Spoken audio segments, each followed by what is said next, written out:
We only have 2 simple rules, lots of bad language, and you can call all you want. Are you paying attention?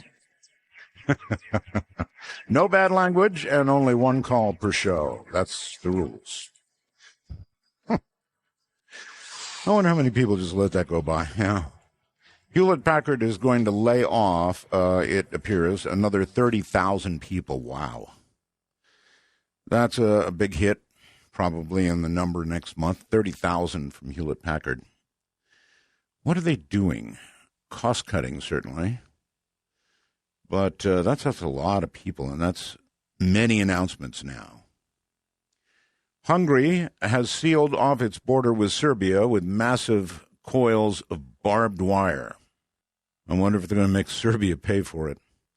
Anyway, they're detaining migrants trying to use the country as a gateway to Western Europe. I understand the fear that they're going through, and what it is they're afraid of Muslims, frankly. They don't know who's mixing in with these people because they're coming in such droves. There's no way to check them out, and I agree with that. I mean, you don't know what you're getting. But as a result, everybody is being treated poorly. These are not just, I mean, they probably are just poor people trying to get the hell out of the way of what's going on in Syria. But, you know, among their numbers, one story that I have to talk with you about today. Now, last month I told you that there was big buzz going on about the month of September, right? And a few people looked it up and said, gee, I don't see anything. I don't see anything about September. Well, here it is. Now, what I'm about to read you came from the Before It's News site. It should be called Before It's Ever Going to Be News. Anyway, let me read you what I got. Dateline Vatican City. Now, this scared the hell out of me. Honestly, it did. During a sermon at St. Peter's Square on Sunday, this is not real news, folks. It's not. During a sermon at St. Peter's Square on Sunday, Pope Francis spoke of a forthcoming event in which the earth will be consumed by hellfire from above, and asked Christians around the world to absolve themselves of sin in the days and weeks ahead. In a statement released by the Vatican Tuesday morning, Pope Francis, who is scheduled to arrive in the U.S. on September 22nd, announced that he's been visited on 3 occasions, get this, by heavenly beings who most recently have warned of an impending crisis that could have dire consequences for all life on earth. The Pope is set to attend a meeting of the UN General Assembly on September 25th at the UN building in New York, where he'll confer with world leaders, including President Obama and Russian President Putin, to discuss defensive options.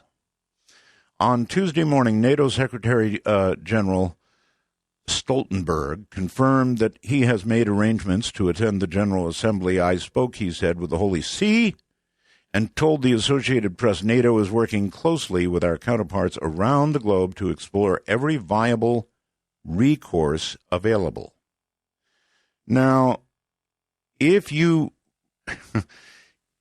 usually, Before It's News is pretty good, all right? It's of the sites that you look for paranormal stuff, it's one of the better ones. But why they ran this, I don't know.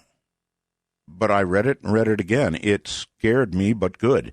There are references to the Associated Press in here, which are partially true. But the Pope said no such thing.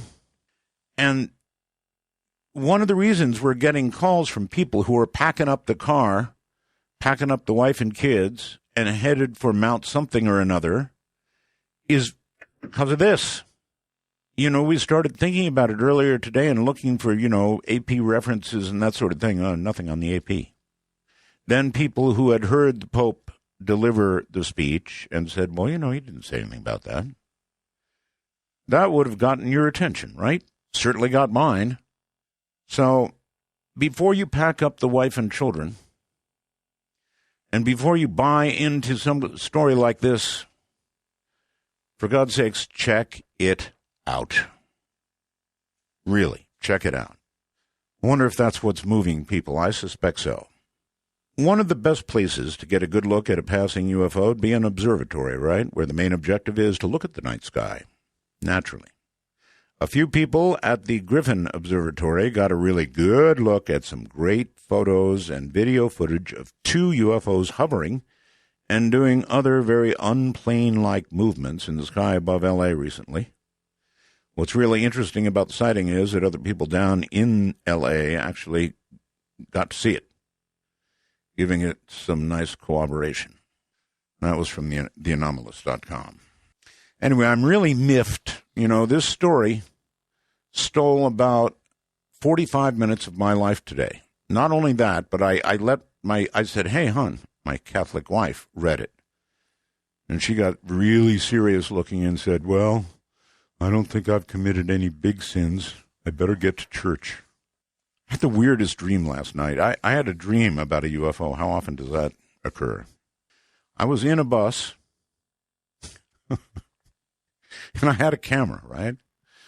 And I was going out of my mind because there was this plain to see UFO up ahead in my dream. And so I went to the front of the bus trying to get, a decent picture of the thing, which was just ahead of us hovering. And I couldn't get a picture of it. And then finally I did, went around a corner. So I can't remember. It was in the dream, right? What do I know? I got a picture of the UFO, or a couple of pictures, and then, you're going to love this. Somehow or another, I got to the UFO, and some little green guy, he wasn't really green, but an alien of some kind, reached out, grabbed my camera, and took it in, and I beat on his saucer. I got on the saucer, and I beat the hell out of it, and out comes this arm with my camera, and I was happy. I remember in my dream being happy. And then, of course, I looked at my camera, and the two pictures of the UFO that I took were gone. Ooh, was I angry. So maybe that's, I don't know, maybe that's kind of like real life, huh? The pictures are always gone. This one was really gone. All right, coming up in a moment, Loyd Auerbach has a master's degree in parapsychology. He is the director of the Office of Paranormal Investigations, president of the Forever Family Foundation. Loyd has been in the field for 35 years, focusing on education and field investigation. He is the author of 9 books, very prolific, including The Ghost Detective's Guide to Haunted San Francisco, his newest release, ESP Wars. We'll talk a bit about that tonight. East and West. This book covers the psychic spying program of the U.S. and Soviet Union, co-authored by Dr. Edwin C. May, who ran the U.S. program. So he should know, right? And Dr. Victor Rubel is available on Amazon.com and other online bookstores. So again, the name of the book is ESP Wars. Great name for a book, actually. He is also a professor, by the way, at Atlantic University, JFK University, teaches parapsychology through the HCH Institute in Lafayette, California, teaches online courses through the Rhine Education Center. He is on the board of directors of the Rhine Research Center and the Winbridge Institute. Loyd's media appearances on TV, radio, and print number in the thousands, which include ESPN's Sports Center. That's an interesting one, isn't it? I wonder if they were looking for ESP with regard to coming sporting events. That would be wrong, right? ABC's The View, Oprah, and Larry King Live. He works as a parapsychologist, professional mentalist, public speaking, media skills coach, and is a professional chocolatier to top it all off. That's putting the chocolate right on top, right? So coming up in a moment, well, Mark sent me a wormhole message and says, that was the funniest story / dream I've heard in a great long while. Laughter for minutes. Really? You know, it didn't strike me that way. It was one of those really frustrating dreams. I guess it is funny when you think about it, pounding on a UFO, right? little hand coming out, giving you your camera, and you're all happy, and you go down and check it, and of course the pictures are gone. Anyway, I'm glad that somebody enjoyed it. Thank you, Mark. All right, Loyd Auerbach, welcome to the show. Thank you very much, Art. It's good to have you. You're welcome to comment on anything I started out with and or not, and then we can go on to your book, ESP Wars, and we can find out what that's all about. First, if you want to comment, go ahead. Yeah, well, I did, as you know, I also looked to try to find a source of that, and actually found a source earlier than before its news, and there were just some earmarks of that just didn't seem right, especially since none of the other news media was covering it, and even looking at the Vatican site, there was no press release on it. That's right. I know. I know. But Amazing. if you, for example, let's see, where's the text? If you were to go to Google right now and put in something like Pope and what would be the word? Hellfire. Put in Pope space Hellfire. Pope Francis and Hellfire. And man, they're everywhere. Yeah. They're everywhere. So it's no wonder they're packing up the cars out there. Yeah, there's an old saying in science fiction that was credited to Theodore Sturgeon, and that was 90% of all science fiction is crap, but then again, 90% of everything is crap. Oh, yeah. They ought to rename it before it's ever going to be news. Yeah. There's just, it's so easy to put up, to construct these kinds of stories. I mean, some people actually believe that stories in the Weekly World News, if you remember that paper. Yeah, but this is so important. I mean, my poor wife is Catholic. I'm telling you, she was counting sins earlier today, you know. It's scary. It's scaremongering. Yeah, it is. And I've fallen for a few things myself, but this one actually, for a little while, scared me. Because I was seeing it in so many places. Anyway. I'd be curious to see the Huffington Post every week does something. I think it's the Huffington Post does something about the false things, or maybe it's the Washington Post about false things on the internet this week, and they kind of cover the top 5 stories on the internet that seem to be taken as real by some, and usually it's celebrities, but sometimes it's news-related stuff. I'd be kind of curious to see if they cover that one. Yeah, but this was so serious. I mean, somebody would research this a little before they printed it, you would think. You would think. I mean, it's easy to get caught on little things, but I mean, end-of-the-world stuff, you need to look at that hard. Right. Okay. Yeah. In fact, I called Loyd about this, and I said, hey, we're going to be talking about this tonight, and you need to be prepared to comment on it. So that's why I called him. And he checked into it, and we both found out about the same time that it was hooey. Now watch, Loyd, the world will end, and nobody be around to say, I told you so. Well, it's like the idea of life after death, that those people who are, if there is no life after death, those people who do believe in life after death will never know that they're wrong. But and if there is life after death, those people who do not believe in survival of death will be very surprised. Let me tell you something. I said this the other night, and I really meant it. You know about the movie Flatliners, and then there was a recent TV series called Proof.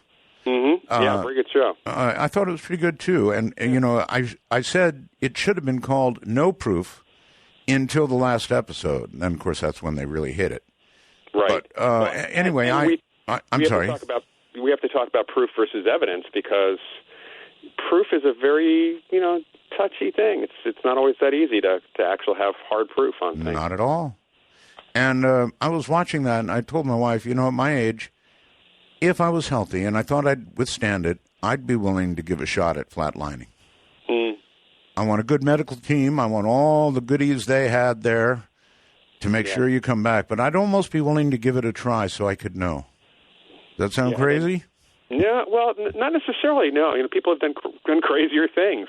You would know, but then everyone else would still not having had that experience. Well, the hell with them. Yeah. I would know. That's what would matter. Sorry. I really would try it, though, and it begs the question of NDEs, period, and what people have experienced. I've got a story here from an atheist who claims he had an NDE for about 2 minutes and saw absolutely nothing. Black. Well, there are other atheists who have had NDEs with the full-on experience of having a voice tell them to go back, or seeing a relative, or something else, or seeing the light. So, and then there are the negative NDEs, which come from people typically who grew up in hellfire and brimstone religions, typically. So, there is an influence. There certainly is. Not every NDE is the same, and there are 15 different constituents that kind of comprise a classic NDE, but they're not always there.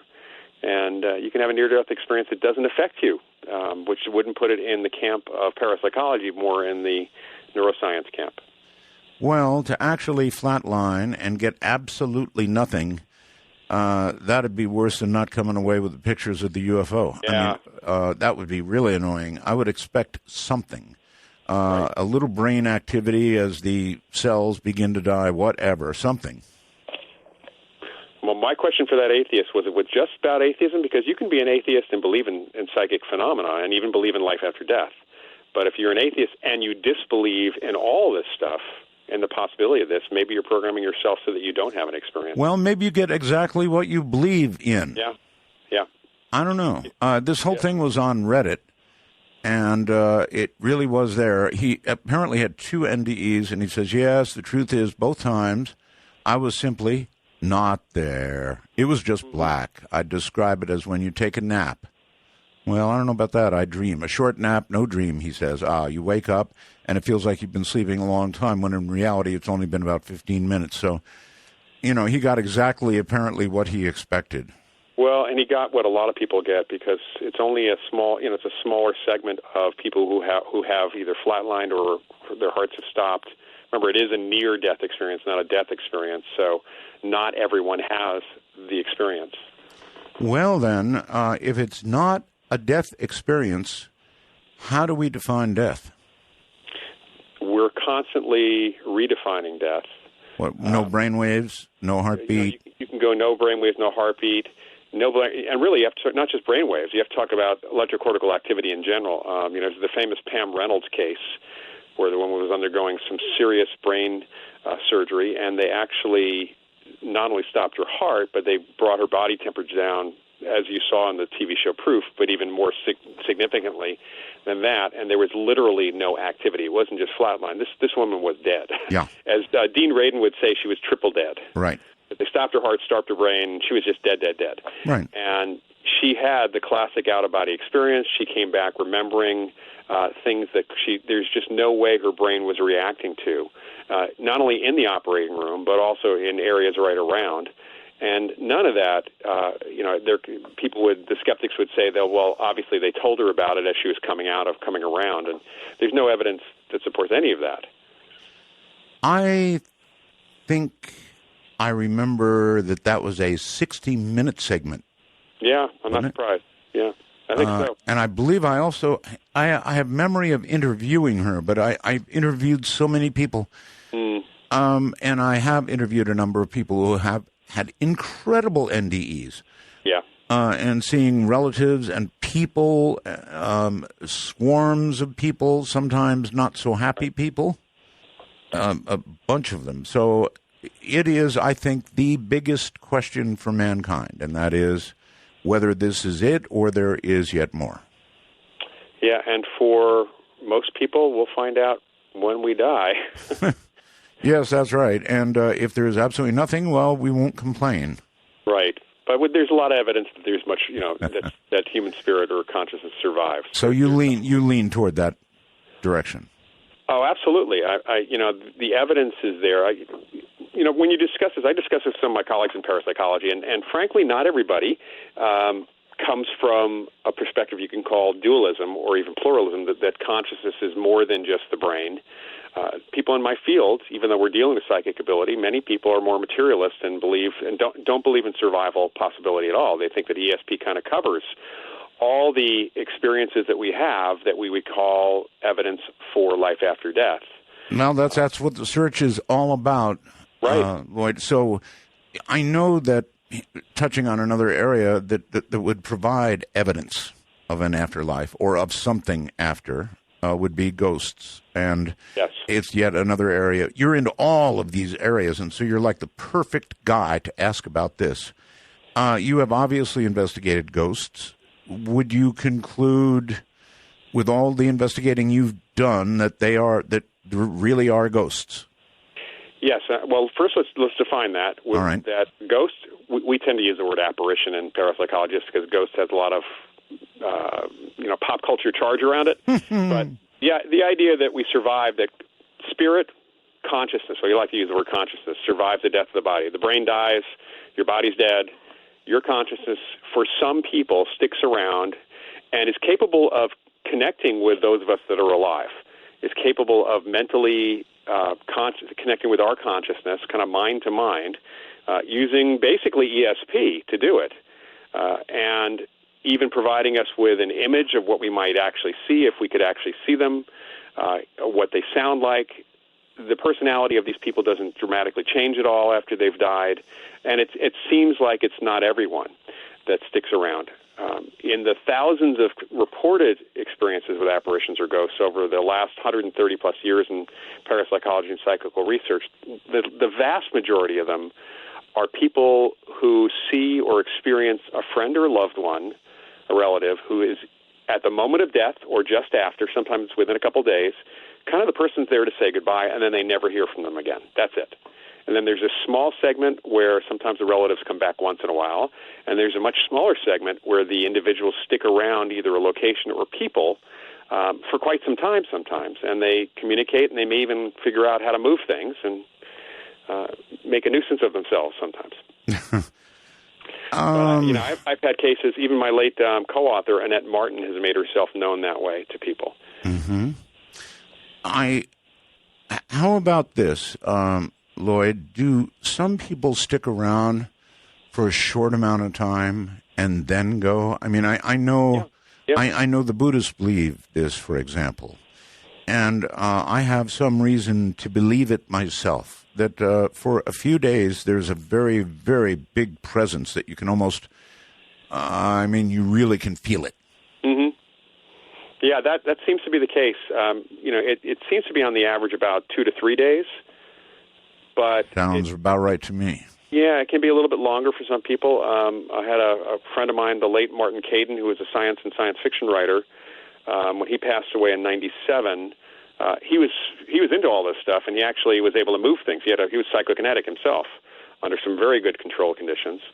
And he always kind of told me he was going to haunt me for a few days after his death, and then nothing happens for the first week. And a week and a half into it, I had an experience which I definitely said was him.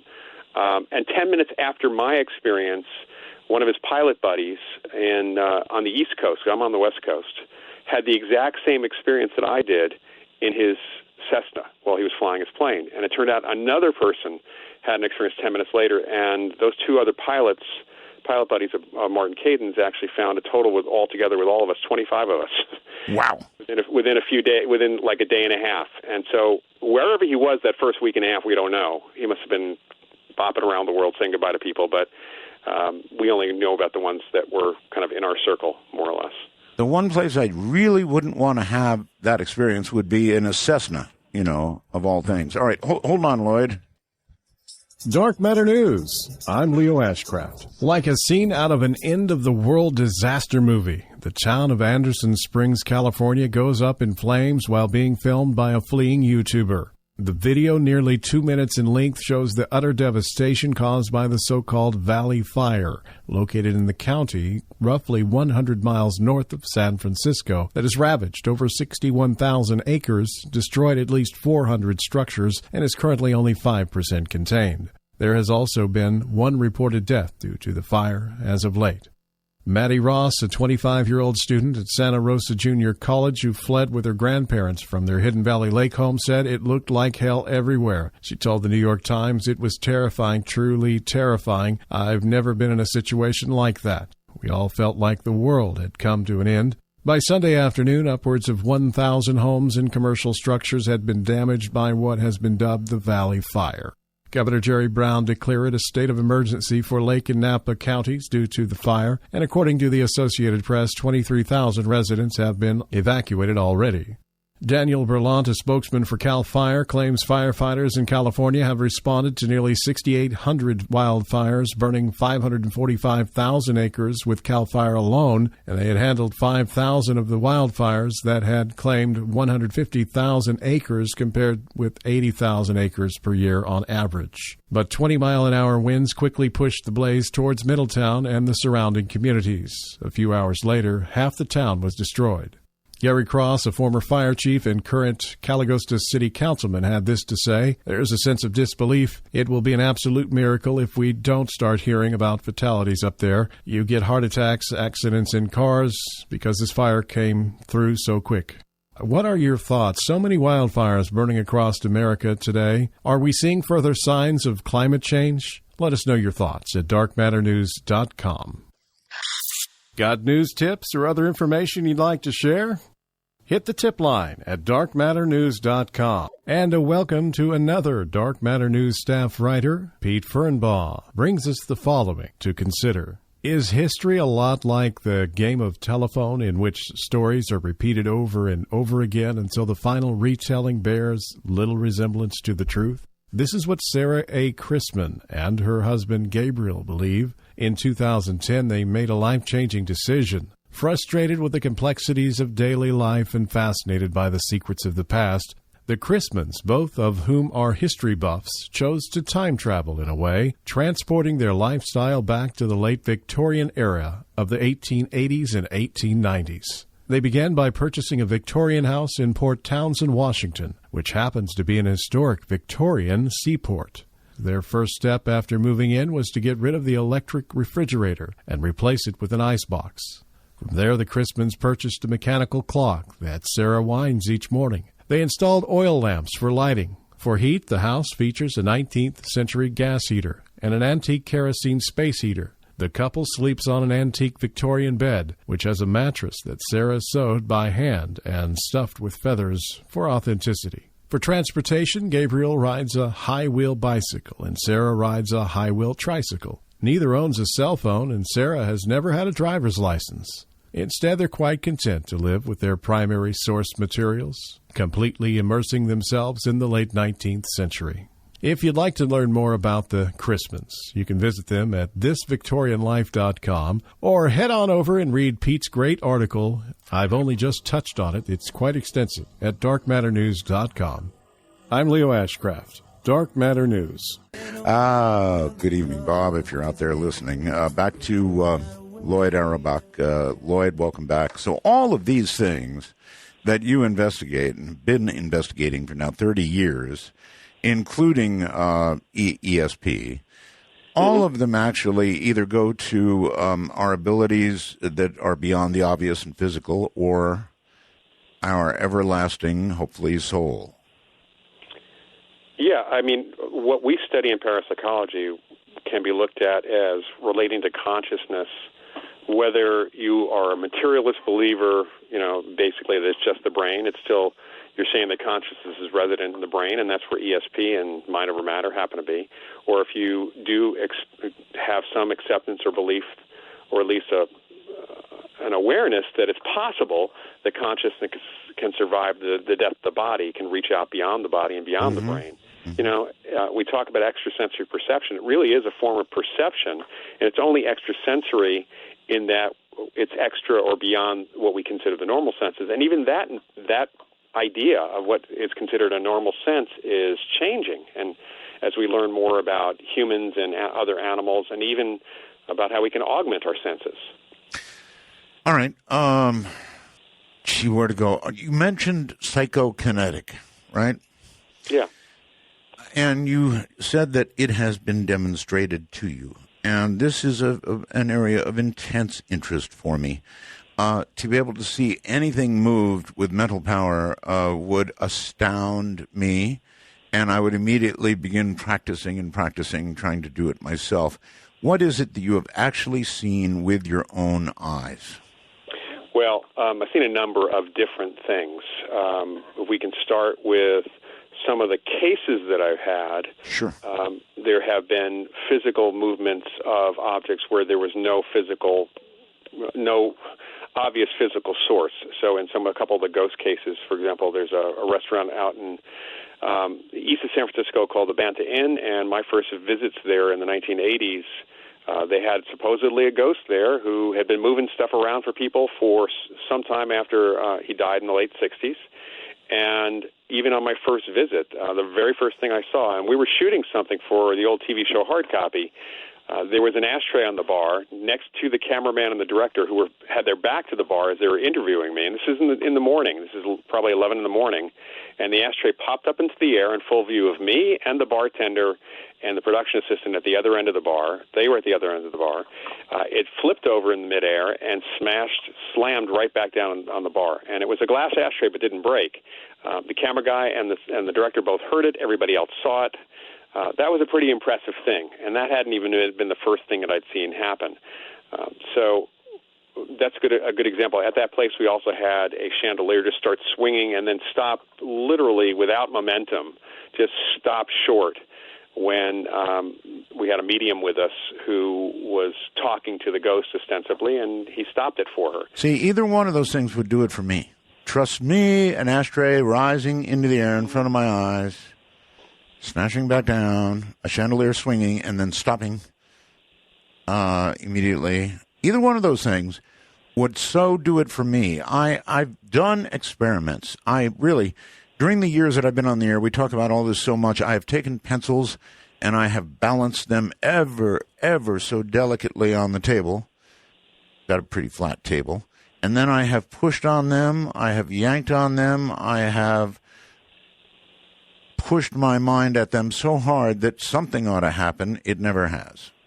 Well, the one thing I've learned over the years, working with Martin Caden back in the 90s, he was able to turn small targets under glass, and actually he even did it at a standing outside a vacuum chamber, an atmosphere chamber, and had the targets inside the chamber with a fan that was not able to turn the targets. He was able to still move these things.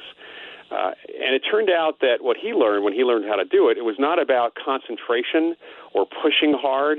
It was about actually kind of seeing things happening and basically letting go of your emotion and kind of, I have to be trite here, but trust the force. You have to kind of trust it to move, okay, to see it actually moving at that point. So in other words, visualize it occurring. Right. But there's a problem here with psychokinesis or PK, and that is it's very much what happens in PK is very much related to performance psychology in general. And sports psychology has more to say about this area of parapsychology than I think any other area, because it really is about doubting that something is even possible. If you think it's impossible, nothing's going to happen, and your conscious mind gets in the way of moving things. And try as you might, there's still that belief that, I've never done it before, I don't think I'm going to do it, but I'm going to try. And as Yoda said, there is no try, there is only do. All right, I wanted to ask you, that brings to mind, you were on ESPN Sports Center, right? Yeah. Why? What did you do there? 25th anniversary edition of the Madden football game, NFL video game. Yes. They were doing a very big thing, and apparently there was a Madden curse. It was thought by many people that the player that was on the cover would get injured and would actually no longer be able to play, and that apparently happened. There were a couple of players, as it turned out, who were featured on previous editions of the Madden game, and bad things happened to them. But there were a lot of other players where nothing happened to them, and they had me basically talking about the curse and curses in general. And this actually kind of goes back, honestly, to the PK thing, because if you believe you are cursed, you are cursed. And it doesn't matter if anybody else said anything about it. It's kind of the reverse of the placebo effect. Yeah, well, what about Boston? I mean, what about that curse? You mean the Red Sox? Yeah. Well, I mean, that lasted a long... Probably have more of a curse than anything else. But that lasted a long time. Yeah, I know. That was a curse of the Bambino, I believe. There may be belief. It could be the entire the fan base may not be maybe doing themselves a disservice by even considering that there's a curse. You really think it could be a matter of intention? In other words, the people in Boston were so used to getting right up there and losing that they actually brought it on? Well, either that, or else the coaches and the owners just simply have never put the right teams together until a certain point. Well, that's being very practical of you. Yeah. I mean, really, it did go on for a long time. Of course, with Chris Bambino, that was very well known, and it was general knowledge in Boston. So maybe they brought it on themselves. Could be. Yeah. It's where there is this thing called the placebo effect, which doctors, pharmaceutical companies measure their medicines against, and placebo is, whether it's a sugar pill or a saline solution, it actually works on people. People actually do get better because they believe that what if they're being given, even if they're told it's a placebo, they can still actually have a positive effect on their own bodies. And it doesn't happen with everybody, but a lot of the medications that we're given or that are out on the market only have a very, very slight margin above placebo. And placebo doesn't have the side effects unless you tell people that the side effects are there. That reminds me, Loyd, I'm so sick of watching TV. I guess it is. Me too.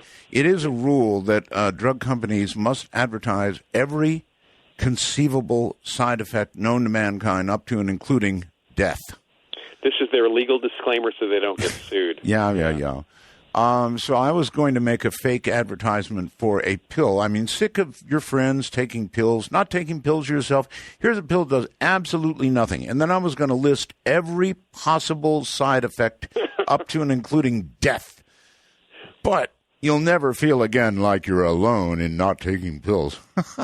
Right. But, you might actually accidentally kill people with a little nocebo effect. And get sued. The reverse of the placebo effect. That's right. And get sued, no doubt. Certainly in modern America. Yeah. You have to wonder, when they're sitting around in these advertising boardrooms, they must be thinking, do we really have to say all that?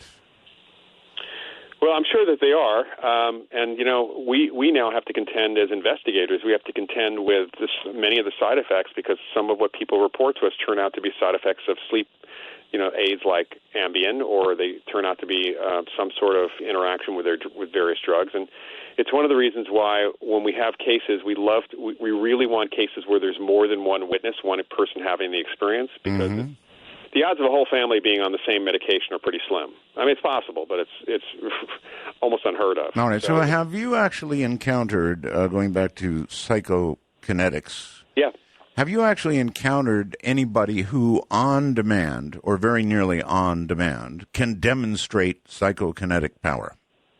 Well, Martin Caidin was one such person. He could do it, I'd say, probably about 80% of the time. Really? Although he did have kind of, if we set up more than a couple of targets, which we did in some circumstances in sealed rooms or he was outside the room. I think he had kind of a scattershot effect where he wasn't necessarily, we told him to focus on one target. It was usually the targets around it that moved, but that's still good enough as far as, this is one of those, near miss is pretty good. I don't know who Martin Caidin is. Who is he? So Martin Caidin was a well-known science and science fiction writer. You would know his work. He's the creator of the $6 Million Man. He wrote the book Cyborg, which became the first TV movie. He was the technical consultant on the show. He actually is credited with The Bionic Woman to some extent as well. And he also wrote the book Marooned, which was the actual impetus for the Apollo-Soyuz mission. The Russians, the cosmonauts, got to know his work, because Marty wrote a lot about space, both from a fiction and a science perspective, and he was an incredibly well-known pilot and aviator. So he actually was contacted and helped facilitate the Apollo-Soyuz mission to some extent. So he was a real straight shooter and kind of a larger-than-life character, a little bit of a blustery guy, but he could do psychokinesis, and he did it. He demonstrated it under extremely good conditions to me, and then I had affidavits from people at NASA, because he still had connections to NASA, and people in the area in and around Cocoa Beach, other researchers who had worked with him under impeccable conditions. Okay, if you don't mind, describe how impeccable it was and what he did. All right, so the starting point is a paper pyramid. And anybody can do this. And I've taught people to do this as well. So you can teach people to do this. Okay. It's a paper pyramid. It basically is balanced on a pin, and that's in a base. And, if you let it settle, as long as you don't have a fan going, it's probably not going to do more than jiggle unless people are moving around the room or your air conditioning goes on. Well, I'm not understanding. A paper pyramid settled on a pin? It's balancing on a pin, on a point. So it's basically kind of like a little rotator. Think of it like a propeller, but it's a pyramid. All right. All right. Think it's a paper hat, a pinwheel of sorts, if you want to call it that. Okay. And if you breathe on it or blow on it, it's going to spin. All right. In fact, if you breathe on it lightly, most of these are made out of light paper, so they're going to spin. So it's very important to either wear what he did was wear a painter's mask to prevent that. So you were actually watching Martin, so he wasn't going. Well, actually, he demonstrated it for me with the targets under glass, in a sealed box. Okay, now you're cooking.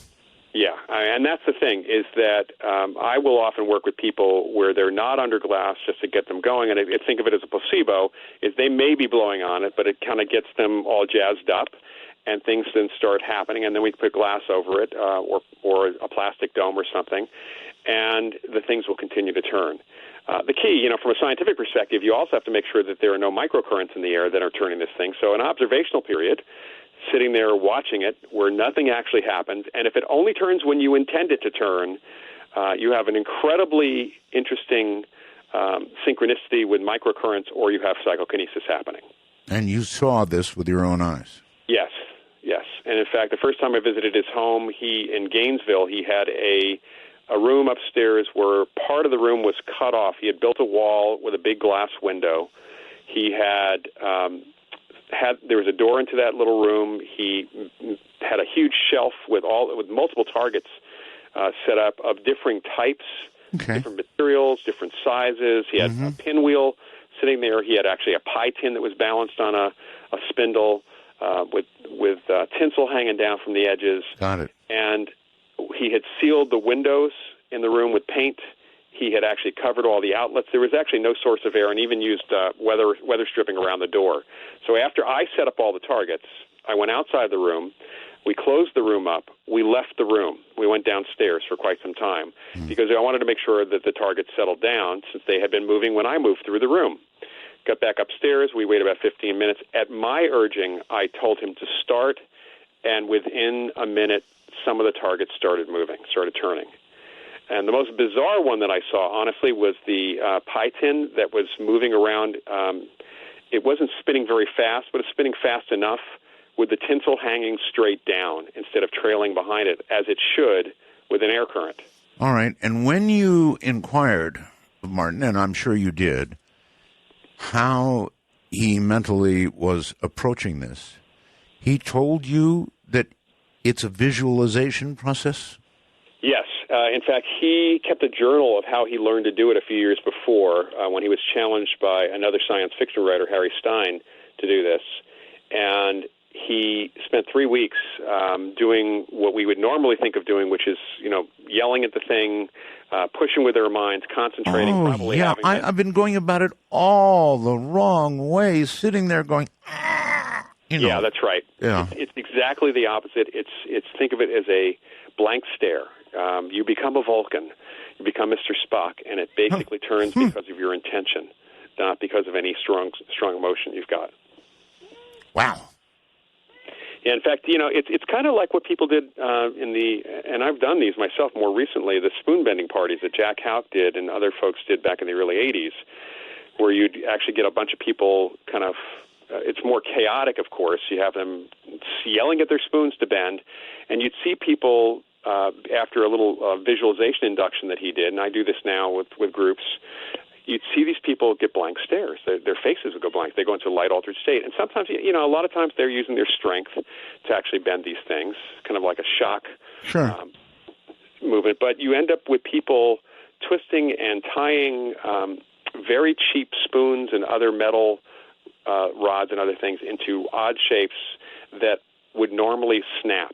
And I know this because we test those things first. Sure. But look at watching people do this. It's really interesting because their faces go blank. And it's almost as if they're watching their hands do things on their own. There's an altered state involved, and that light altered state, it's kind of like being in the zone, what athletes talk about as being in the zone. Oh, I know all about being in the zone. It's not just athletes that get in a zone. Right, that's correct. Anybody, even people, the job I do here, I know, Loyd, when I'm in the zone.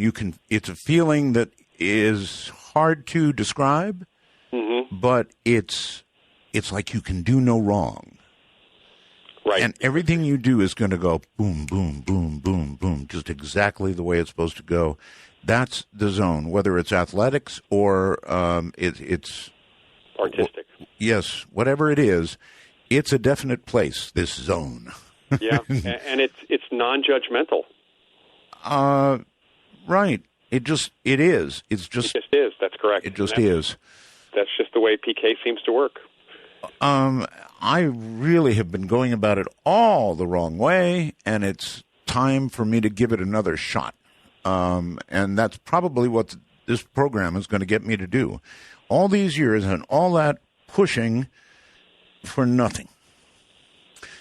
So I understand the concept of the zone, and you're saying you've got to kind of get there in terms of the kind of visualization you're doing. But when you get that feeling, that zone feeling, then you're close to being able to do it. Right. Okay, so have you ever seen, I mean, those are all micro demonstrations in terms of the... Well, they're not big things, that's correct. They're not big things, although it doesn't matter. If it's real, it's real. Right. Now, have there been demonstrations in the U.S. or Russia of things larger, heavier, bigger? Well, the interesting thing is that we do set limits on what we even believe we can possibly witness. There was a researcher named Kenneth Batcheldor who many, many decades back in the 60s, he came up with two things that really prevent us from doing big things. All right, hold that thought. We have a break. Okay, so I want to underscore that lumen spot. I really do. I've had a whole bunch of people who've emailed me. They all know how bad my back has been. And all I can tell you is it works. Honestly, for me, it worked. It's the only thing in all these years that has worked for my back. So this LED therapy is amazing stuff. So what I would suggest to you is look into it. I can't absolutely say it's going to work for everybody. I can only tell you that in a world of tried everything all my life, it's the only thing that actually ever worked. Loyd, welcome back. Thank you. Yeah, so all these things are very, very important to me because, again, they all go toward us being more than we are, one way or the other, up to the ultimate question of existence after death. And I would love to see a demonstration of psychokinetic ability. I would think that if you could do a little, then that's where we're kind of going. You could do, ultimately, if you kept at it, perhaps a lot. Unless you had your own belief system that prevented you from thinking, it's kind of like, again, with The Empire Strikes Back, with Luke Skywalker not being able to raise the big object because he felt it was impossible to do that. And this is where the psychology of this performing PK or doing this stuff really gets in the way. Even Martin Caidin, because of his background in aviation, he felt that anything that had friction to it and drag, which you deal with when you're flying an airplane, would prevent you from easily moving the object. And I kept on telling him that wasn't the case, but that is something that we know from, again, the psychology of PK, which is why the big stuff happens with poltergeist cases, which are unconscious movements by PK of objects by living people. And there are big things do move. Maybe you should have said, use the zone, Luke. Use the Right. Anyway, so with the Poltergeist, funny, I just watched Poltergeist 2015, incidentally. Oh, God. I hear the groan in the So you watch these movies, right? Some of them. Some of them are just, to me, almost going to be a waste of... I'm not a big horror fan, except for the old school stuff, and more horror comedy. So I don't always watch them, but I certainly will probably watch Poltergeist just because it is what it is. Well, there's a great recommendation. I'll watch it because it is what it is. Well, I do try to keep up on pop culture. I'm teaching a course on pop culture and psychic phenomena, so it's something I do keep up on. It's just if I can avoid some of the things that I see are just for shock value and really have no resemblance. Even from the trailers, it's easy to see they have no relationship. Oh, I know. I know. All right, but with a poltergeist, now you're talking about. Is it fair to say an angry spirit? No. No. No. The original use of the term poltergeist, which some of the historians in my field have tracked back at least as far as the 16th century in Germany. It was a term covering what they thought were ghosts. Now, remember, in the 16th century, people thought all sorts of things that were not true, as we have learned in science. And one of the things they thought is that there were spirits responsible for the movement of objects, which was very chaotic and physical. So unlike your typical ghost case where some people might see or experience things and not everybody does, in poltergeist cases, it's purely physical. There is almost never a sighting of a ghost or hearing. How about a playful spirit? Well, again, there's no indication that there's a spirit there at all. There is movement of objects, but what we have learned, and especially over the last 100 years, and especially in the last 75 years, thanks to the late Bill Roll, is that it's a living agent. It's a living person's unconscious that has caused these things. Oh, they're unconscious. It's their unconscious. It's not a conscious thing that's happening. And it can happen either because of stress-related things that are stressful in their life, kind of a telekinetic temper tantrum. That's kind of what it is. Or in a percentage of the cases, it seems to be related to a neurological state. And there has been a tie to some of the poltergeist agents having epilepsy or epileptiform activity, and that the poltergeist activity itself may, in fact, be the seizure. So this is not a spirit at all. The term poltergeist, the way we use it, it's not. It's not. It's pretty rare, actually, for ghosts to move things, and they certainly are not the chaotic stuff that we see in poltergeist cases. And again, with rarest of exceptions, ghosts are not seen in poltergeist cases. They're not experienced at all. And mediums don't pick anything up. Psychics don't pick anything up. It all seems to come from a living person. Okay, so if there's something going on in your house, the first people you ought to look at are the ones around you, and or in the mirror. Yourself. In the mirror. Yeah, the way I can put it is we have all, when we're under stress, had issues with our technology. Uh-huh. Whether it's the printer not working or especially, when I've talked to college students, there always heads nod. They're under stress, they're under deadline, they have to print out their paper to take right in because they're already late for class, and something screws up. Okay, all right. Here's a key question for you, Loyd. Have you ever shot a computer or a monitor or a keyboard? And when I say shot... Are you being literal? Yes, absolutely literal. Take it out, set it up, put it around in the chamber, and blow its little... You get the idea. I have wanted to, but I have never done that. I've done it once. What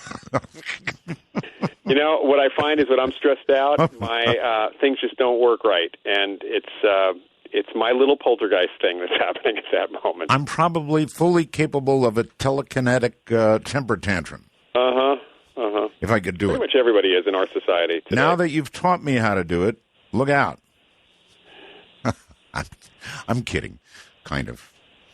I think it's very interesting. I think the whole thing is interesting. I always thought that there really were poltergeists in the way I thought of them, and you've completely turned me around on that. So it's generally somebody in the family, somebody around you, or yourself, and and it's not conscious thought doing it. No, but we've had in our relatively recent history over the last 40 years, we've had very few poltergeist agents who, when they were identified and worked with by the researcher, they were able to consciously shift the activity over to a more conscious activity for a time. It kind of burned itself out usually, but it was still possible to get, if they gained acceptance and took responsibility for it and kind of played with it, they could do it consciously, and the unconscious stuff stopped. All right. It is generally thought, Loyd, that young teenage girls just coming into it have more capabilities in these areas, conscious or unconscious. Generally, more of this stuff happens around them. True or false? Well, I think we can thank Stephen King for creating that stereotype, if that answers your question. The answer Thank you, Stephen. Yeah. It is true that the majority of poltergeist agents are between the ages of probably 11 or 12 and early 20s. So it is in adolescence, and puberty is right in the center of that. It is not true that it's predominantly females. It really follows the population statistics, actually. And it really is, part of this has to do with whether individuals, or if you look at boys and girls and who has the physical outlet. Today we're having certainly less female poltergeist activity than even before, because girls are actually out there playing soccer and field hockey and all sorts of stuff. And it's always been that the poltergeist agents have not been physically active people. They've been kind of, they have no other outlet for their stress, typically. Oh. And that's the same thing goes for adults. I mean, it's 60% in the adolescent range, but we have 40% that go beyond that. And I actually had a poltergeist agent who was 80 years old years ago. So there's hope for me. Yeah. Not that I really want to be a poltergeist. I'll get something to you, Art, the kind of Martin Caden's method. I'll get something to you on that. I am very interested. And I particularly like the visualization part. For a generally lazy person, the visualization part seems so much easier than all that grunting and pushing and trying to tip, and I really did work at it. So much of that is Hollywood, unfortunately. It's that throbbing vein in the head, which makes it look like your head's about to explode, like in the movie Scanners or something. Oh, yes. Yeah, it's not the way when people really do PK. You see the same when you see psychic healers, and healing is energy healing is a form of PK. There's a more serene, less concentrated look on their faces. Meditators, it's the same thing. So it's not about that, in the head. It's more about a calm and seeing what needs to happen at that point. Well, I have to start from the beginning. All right. So the Russians, and I presume we, the U.S., certainly looked into the existence of ESP. We did so officially. We did it with government programs. Right. How much do you know about how much they know? Well, what a way our government programs, we had different programs in the 50s, the 40s, the 50s. We had the MK Ultra programs, which were more directed at mind control, although they had an interest in somehow doing telepathy, and that was akin to what the Russians were interested in, which was telepathic mind control, which never really worked on either side, as it happens. And the Russians got, really concerned about what we were doing because of an experiment in apparent telepathic communication with a U.S. submarine when that was leaked, and probably purposefully leaked to the Russians. Really? Yeah. Back in the late 50s.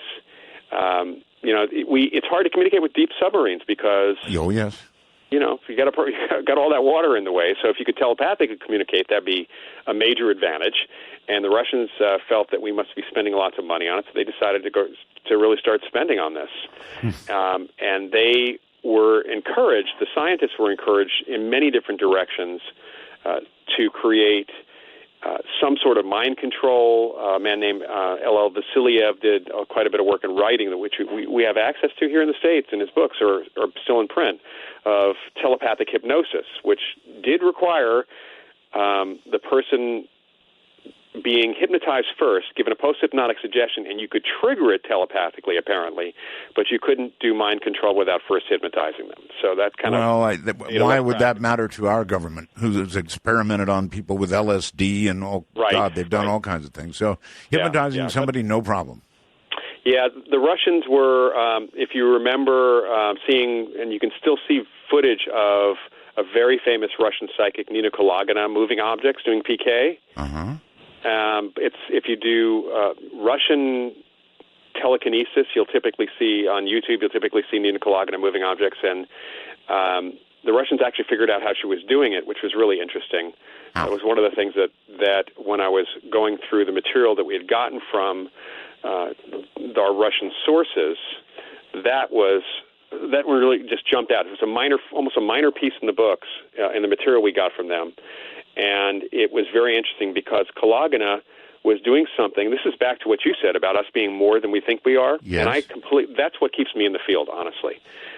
It's that idea that we set limits on ourselves, and we are more than we think we are. So here's Nina Kalagina, moving objects, including non-metallic objects.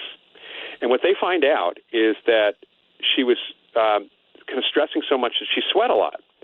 And in her sweat, when they analyzed her sweat, was contained histamines, as in the stuff that we take antihistamines for. I know what those are. And histamines do react to electrostatic fields. So she's picking up an object, putting it back down, her sweat's getting on them. She's then generating an electrostatic field of enough magnitude, which our bodies can generate biologically, to actually move the objects. So, well, even that's impressive. Now, here's the thing. I had my co-author, Ed May, does not really believe in psychokinesis. He fully believes in precognition and remote viewing because that's what he did and continues to do. But he said, well, there you go. There's an explanation. That's not psychokinesis.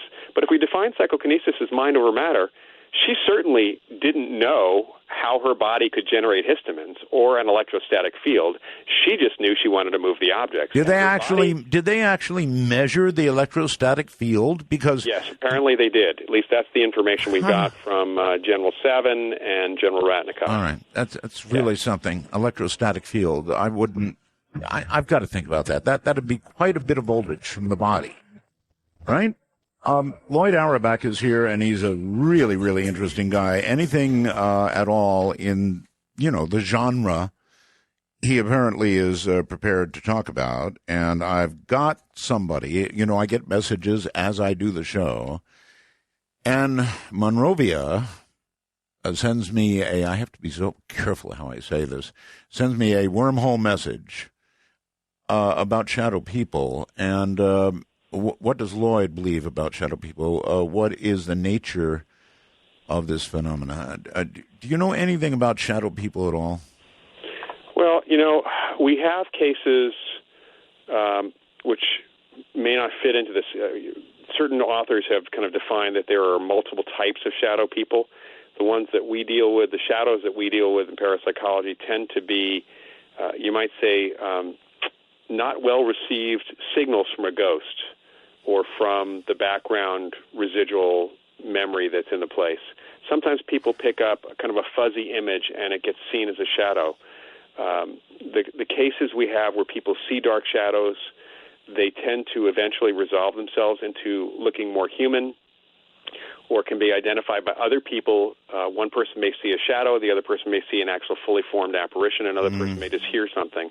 So it seems to be about we're the receivers, we're the TV sets, and the signal is there, and it's right. It's just there's something wrong with how we receive or process the image. Okay. All right, Loyd, because I haven't listened every night, you can't know this. Several years ago, many years ago, on the other show, I talked about this because people called in about it. And I found it interesting, and then I suddenly found it fascinating because people were sending photographs and talking all about it, and I had never heard of shadow people. Mm-hmm. And so many years went by, and before I started doing this program, I don't know, a couple weeks before at least, maybe 3 weeks before, I was sitting at my computer.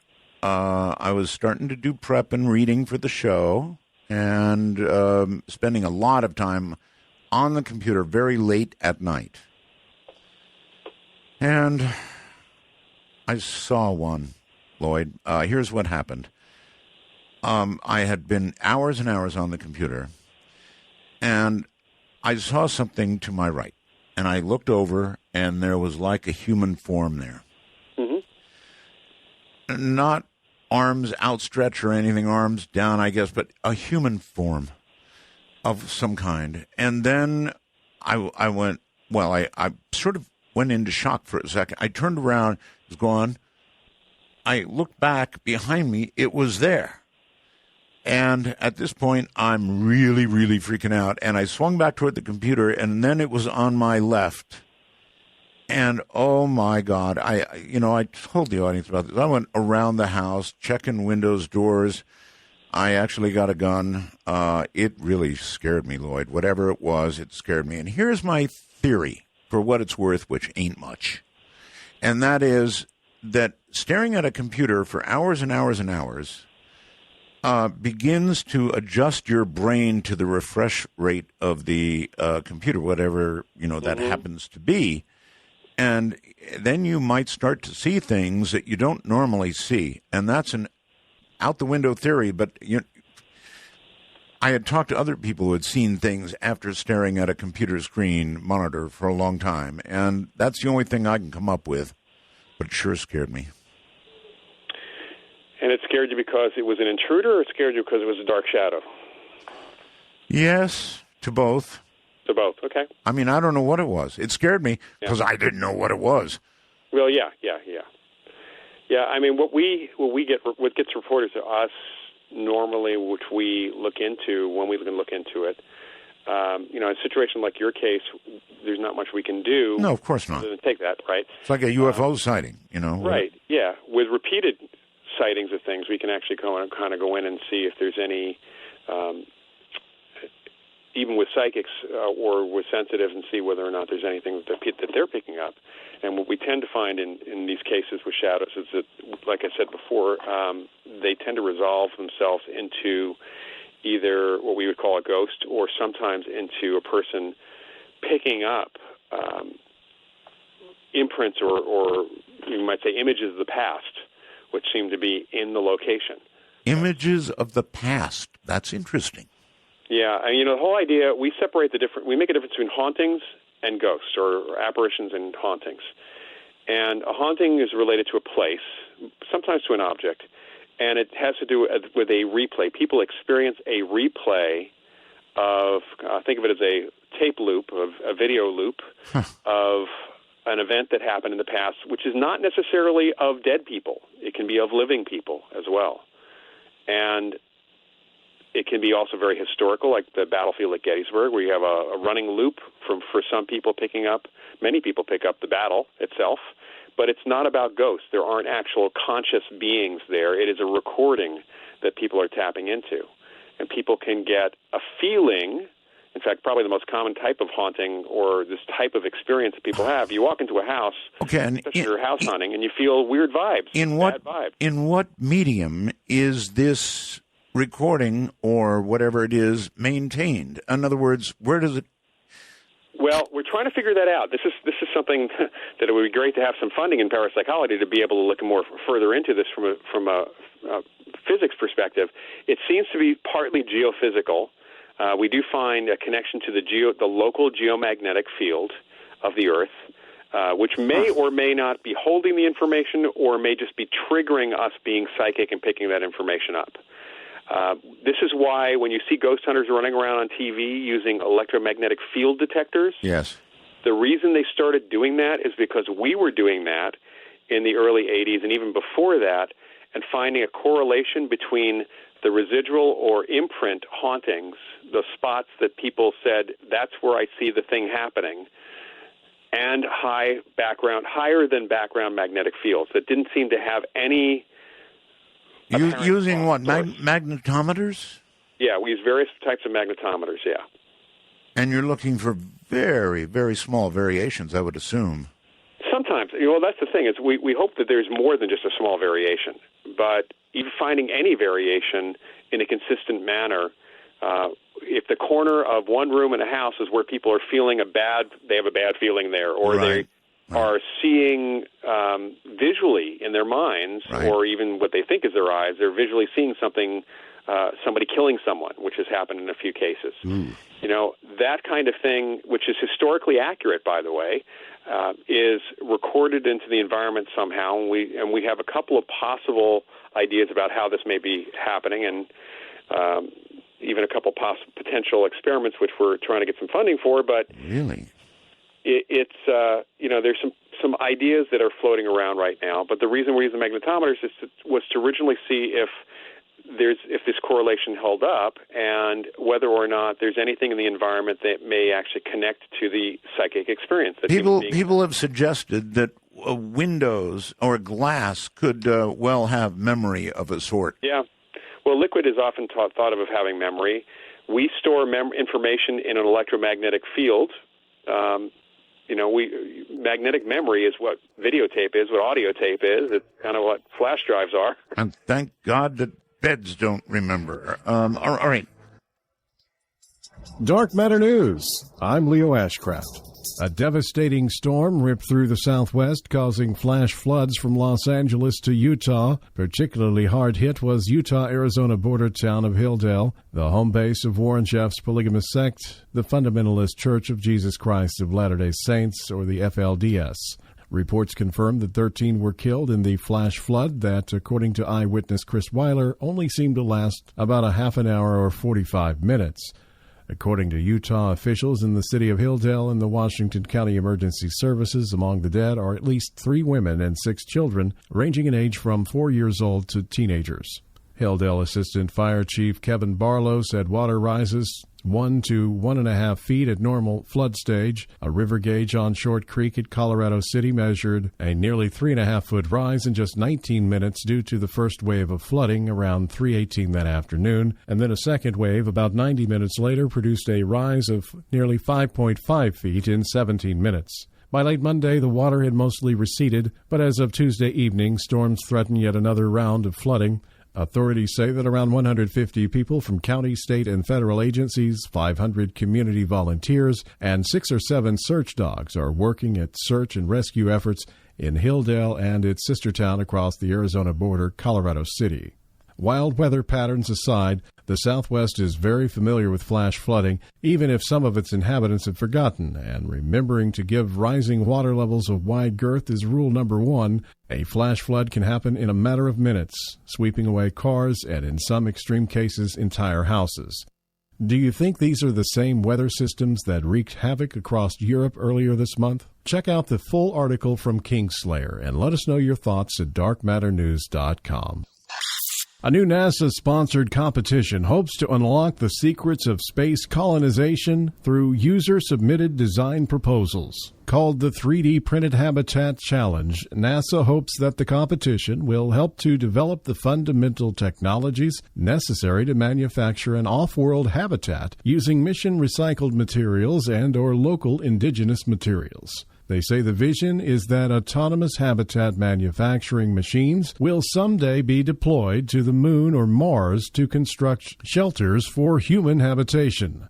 A lot of fancy speech for a simple idea. Using 3D printers to build structures using materials which already exist on the planet.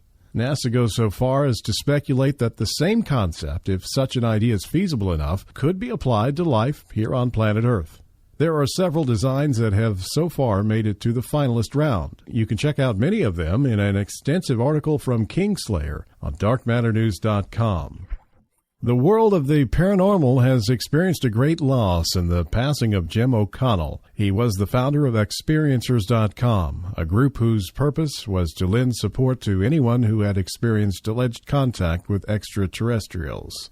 Jim O'Connell was a UFO and alien researcher for over 20 years. He mysteriously passed away in his sleep in his Connecticut home on September 9th. He was the founder and lead investigator of the new television show Experiencers. In his show, a team of investigative researchers travel around the United States to personally interview people who had alleged direct contact with extraterrestrial beings.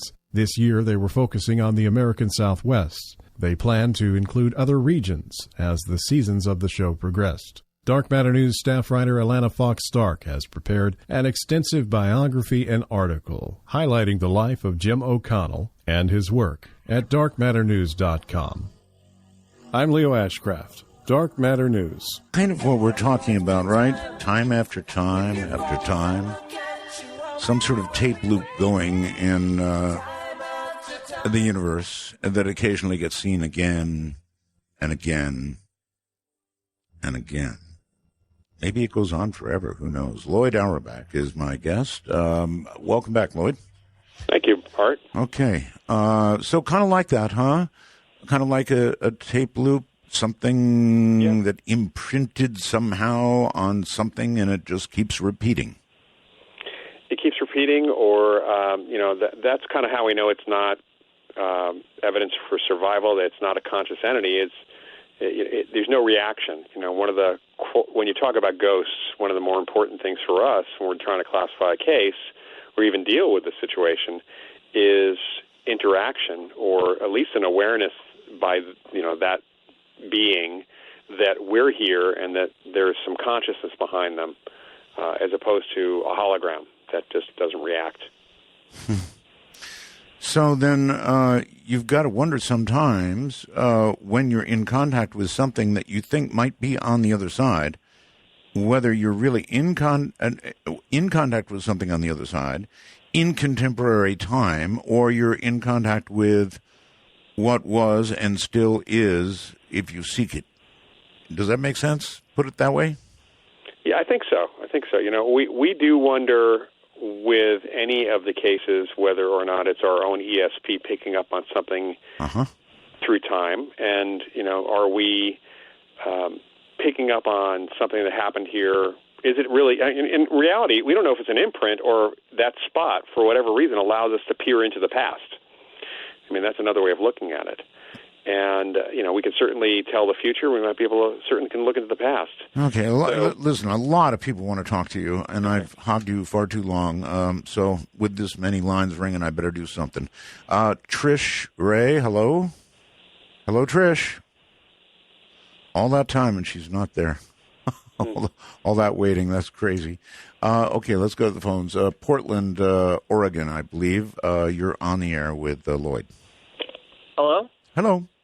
Hello. Hi, this is Josh from Molalla, Oregon. Okay.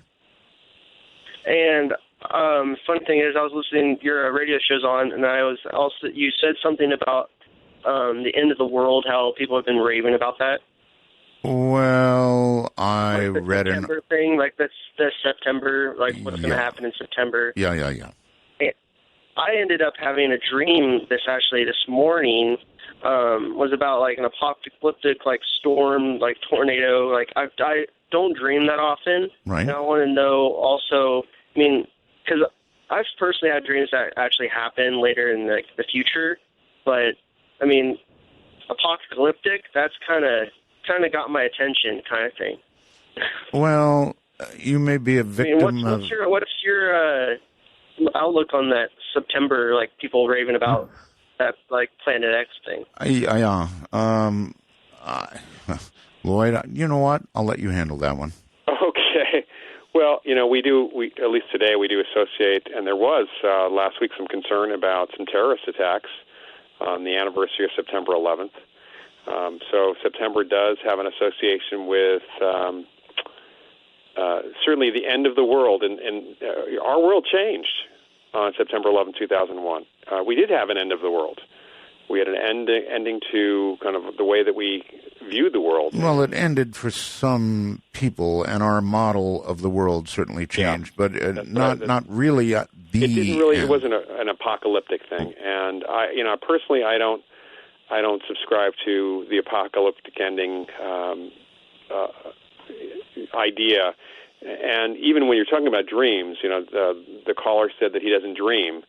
That he remembered this dream is important, certainly to him, and there's something perhaps in that. But he does dream. We all dream. Unless you have a really bizarre sleep pattern, we may not remember our dreams, but we all dream. And there may have been something very negative in that, and it may be because it was spurred on by all this talk of something bad happening could have created that dream, or he may actually have had a dream of something negative about to happen in his world, not necessarily to the whole world. Well, there's a little bit of me that does worry when people are having these mass thoughts that the end is coming. And I know it happens, every few years it comes along again and again and again, and the world never ends. However, one of these days, they could be right. Someone could push the button. Push the button. There's a million ways we could go. Little things, biological warfares, that sort of thing, that could take us all out. There's just lots of ways, an asteroid could come. Right. I personally choose to live and, to not live in the idea that there is the sword of Damocles is floating over our heads. So I think it's overexposure to the internet. Yeah. Personally. That's just me. And just, just news media in general has been this way. People don't care for good news. It doesn't get good ratings. People get, disasters make good ratings, and can even preparing for disasters like the Y2K issue. Oh, yes. Can really generate a lot of income for people, too. Well, actually, the Y2K thing was real. I mean, there were a lot of computers that would have been in trouble if we hadn't warned. Anyway, we did a lot of stuff there that was potentially real. It may or may not. We don't even know what would have happened if we hadn't done anything, except that stuff would have happened. We just don't know what would have happened. That's right. I hear something in the background. Is that a kitty cat or is that a child? Yeah, you did hear a cat in the background. Yeah. I thought it might have been a cat. All right, Scott on Skype. You're on the air with Loyd. Hi. Hi, Art. Hi, Loyd. Hi. I've wondered about this for decades, 30 years at least. I am pretty good at psychometry, holding something, an object, and getting impressions from it about the person or the object or the history. Yeah. Am I getting the information from the person or from the object, or is it both? Because the first few times it freaked me out, but like you were talking earlier, there's no strain or grunting or anything with it. It's just a matter of holding it, relaxing it, and going with whatever impressions I pick up. Well, psychometry is actually fairly easy. It's of all the psychic abilities, it's one of the easier ones, I should say, for people to at least tap into a little bit. And when I was talking about hauntings a few minutes ago, if you think about a house is just a big object. So when people are having these experiences, they're kind of doing psychometry on the house or parts of the house. What you're picking up on, we're not sure, and this is where we get back to these models of what's going on with hauntings too. We're not sure if the information is imprinted in the object that you're holding, or if the object is some kind of focal point. It's a focus. It's kind of like the coordinates in a remote viewing experiment that lets you zero in on the target, which is the person or the history of that object. So it's still kind of up in the air for either one of those things, but people do amazing things with psychometry. That's how some police psychics actually work too, and archaeological psychics have worked with psychometry quite a bit. Well, a jet is flying over, sorry. I found it to be very impressive and very detailed. I mean, I did once a reading once for someone who said the hair on the back of her neck stood up because I was describing events about places and people I'd never met or never been to. Sir, next time you call, make sure you turn down your jet. Okay, I promise I will. Well, they're flying a different pattern because of the rain tonight in San Diego. Okay. Anyway, it's very interesting. He's right. If you hold an object, you can get a kind of I don't know what the right word is, a story, a sense, a feeling. What is it, Loyd? What do you call it? Yeah, it's, you're free associate. You open your mind. You just start talking about this is literally what remote viewing is also. You're kind of using a focus. In this case, it could be the information that's imprinted. When you're telling stories, doing psychometric reading, you're telling stories about the person's past. The question would then be, was this object actually in the location at the time of those stories, which would indicate that possibly the object did absorb the information, or if the object just simply belonged to the person, but that person didn't have it at those locations, then you really are using it as a focal point. Well, this one particular one that was really impressive, the item my wife had at the time had belonged to her mother, and it was about events happening to her mother's siblings when they were children, and it just blew us both away. It was really incredible. But thanks for the information. I'm going to do more research. All right, thank you very much for the call. Fascinating stuff, no question. Let's go outside the country to Charles, who is calling, I think, from Bangkok, Thailand. Yes, exactly. How copy? 5x5. Excellent. I'm so excited about today's guest and today's topics because I've personally witnessed a remote viewing episode and several others that no one was around to watch. But it's very difficult to live in America and pursue paranormal experiences and research and so on because of the massive rejection. So I've, among many reasons, moved to Thailand. Mm-hmm. And here, of course, spirits are everywhere. And right. Nobody is going to put you down for any of these, what Americans would call stupid stuff.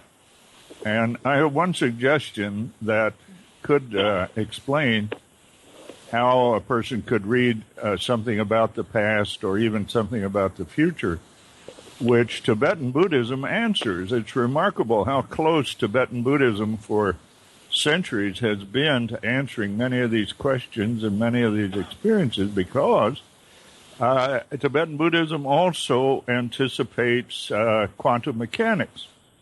It's really something to read.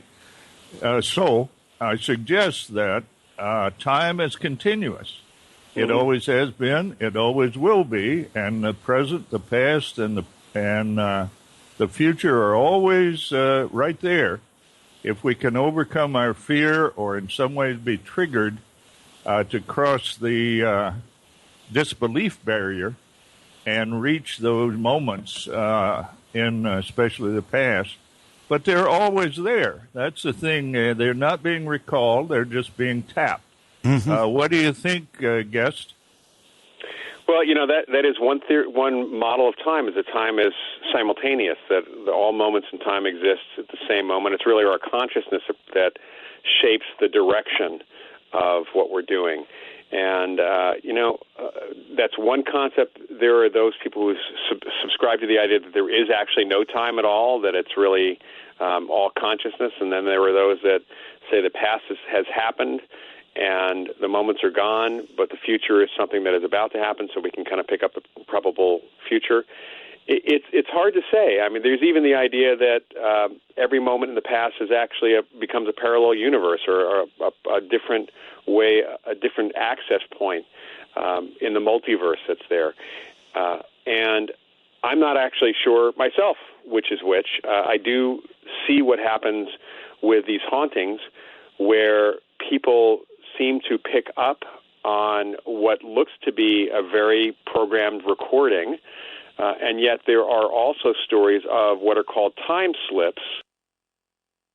Oh, you know what? We just lost him. There's just as he was mentioning time slips, boom, he was gone, just like that. One thing, this phone that I have literally has everything that a person could want. I mean, there is a button on here for everything. And there are buttons on here for things that I don't even know, frankly, what they are. We lost him, so we'll just pick up a couple lines till the break. We'll get him back at the break. Weird stuff. Hello there. You're on the air. Hello, Art. This is Plasma and Polariton in Richmond, Virginia, listening on WTWW shortwave. Yes, sir. 85 kilohertz. Getting a good signal tonight. Sorry we lost him right then, because I had a really good question for him. Really good? Okay, I will write it down. Well, it's a little complicated, but basically, I called you before one time when you were talking about these dark shadows. We built a box that would allow 3D visualizations, which would interact with your brainwaves. And I took this to the Richmond, Virginia Department of Ophthalmology at the Medical College. I'm already confused. Hold on a moment, please. You built a box which would allow visualization of 3D brainwaves? It would interact with your brainwaves and make you see a whole other visual field, okay? And it used something called pattern light. And I took it to the experts at the Medical College of Virginia and showed all the neuro-ophthalmologists one night. And they couldn't explain it either. But was it? Well, I know the brain, of course, responds to electrical stimuli. Is that what you were doing? It's essentially pattern light stimuli with certain, pulse width modulated patterns impressed on light. Then later, after the neuro-ophthalmology, I had sessions with people where I had 6 visual field helmets that you could wear that would, everybody would have the same visions at the same time, and at a certain point in the frequency tuning, everybody would suddenly see the inside their own eye. There's a retina vein that pops into place. You can see your own veins in your eye at that point, at that frequency range. And it would happen to everybody all at once. And it struck me as odd that we're so wired the same way that everybody sees their own veins in their eye at the same frequency point. And so later I took this and added the ability to put musical inputs into it to vary the images you'd see. And we held a concert in Northern California. I only had 6 headset units, and the band was playing, and everybody was grooving to the 3D visuals they were seeing in their mind's eye. But what would happen when you hit that trip point where you see the veins in your eyes, other people in the room in the concert, about 200 people, only 6 were wearing the units, and they would see the images too at that point. Which made me think, okay, there's some kind of transmission going on between people's brains where they're synchronizing and seeing this vein pattern at each individual vein in each eye. Again, I want to understand how you are transmitting this information to these people. Through what process? But that's what I was going to ask Loyd. Well, you mean you don't know? I've never been able to figure it out why people who weren't wearing the visual helmets were able to somehow transmit to the others in the audience, from the people that were, and they see the image too, especially when you hit that certain frequency where you see the veins in your eyes. After that, they synchronize, and they start to see the visions that the 6 people in the room wearing the helmets were getting off the band's music. And I can't explain but well, who built these? And when they built them, they must have had a goal in mind electronically of what they were going to do, right? Well, I built it. I'm kind of an electrical engineer. I was contracted for the Science Museum of Virginia to do a project where we were building a rocket launching system. I got these huge LED displays, and I was pulsing them just to make them look brighter than mine. And it turns out the pulse would hit on a certain frequency.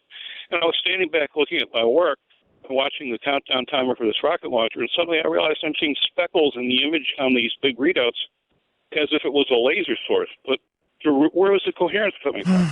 As I investigated it, okay, listen. All right, listen to me. Listen to me, sir. Listen to me, sir. Yeah. Stop. Yeah, I'm listening. You win.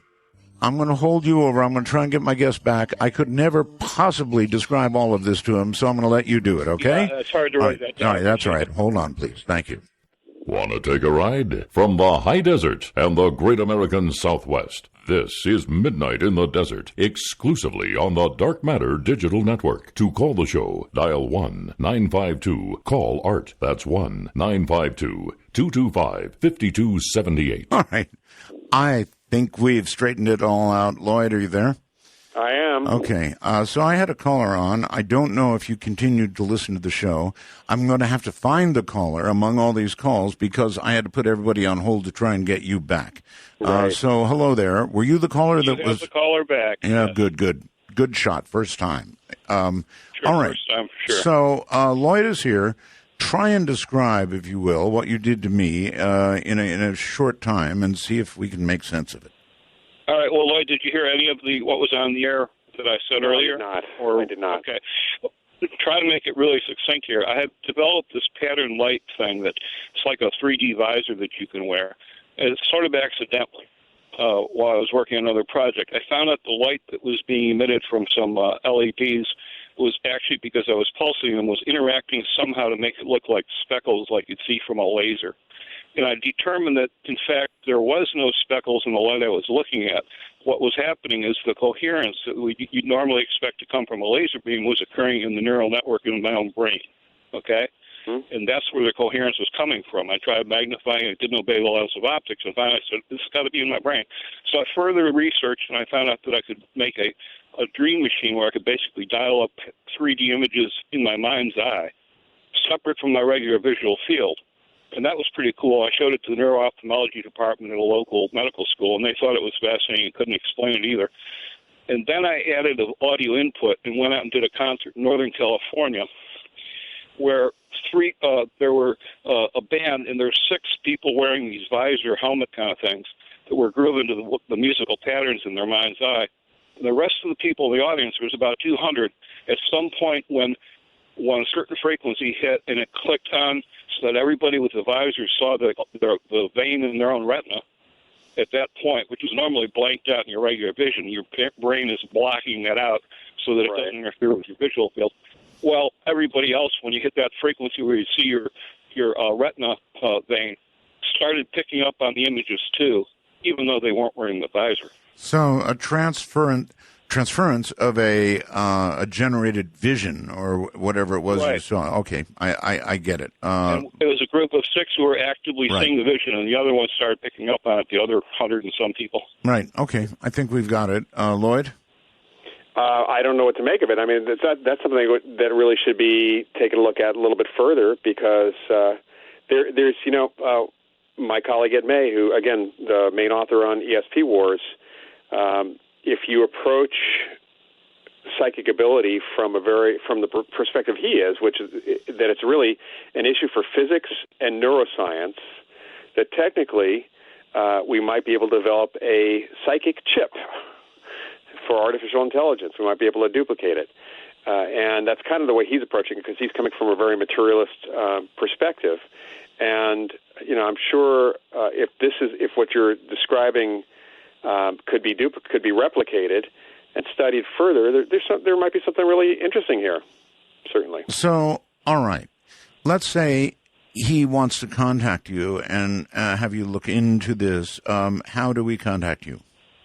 Well, my website is mindreader.com. That's easy to remember. Ooh, good one. Yep, and my email is profparanormal. That's as in Professor Paranormal @gmail.com. Mindreader.com. I really like that one. Yeah, a buddy of mine snagged that back in the mid-'90s. Way to go. Okay, Jonathan, welcome to the show. You're on the air on Skype. Hi, Art. Hi. It's great to meet you. Thank you. Hi, Loyd. Great to meet you as well. I got several of your books. I read several of them. I just had a question regarding an experience I had several years ago. I'm not sure if you encountered it in your research or not. If you can rule out the normal, any normal circumstances, I was wondering, let me get to it. So I was sitting watching TV with my family, and I got up, and on my way out from the room, I noticed that there was this, how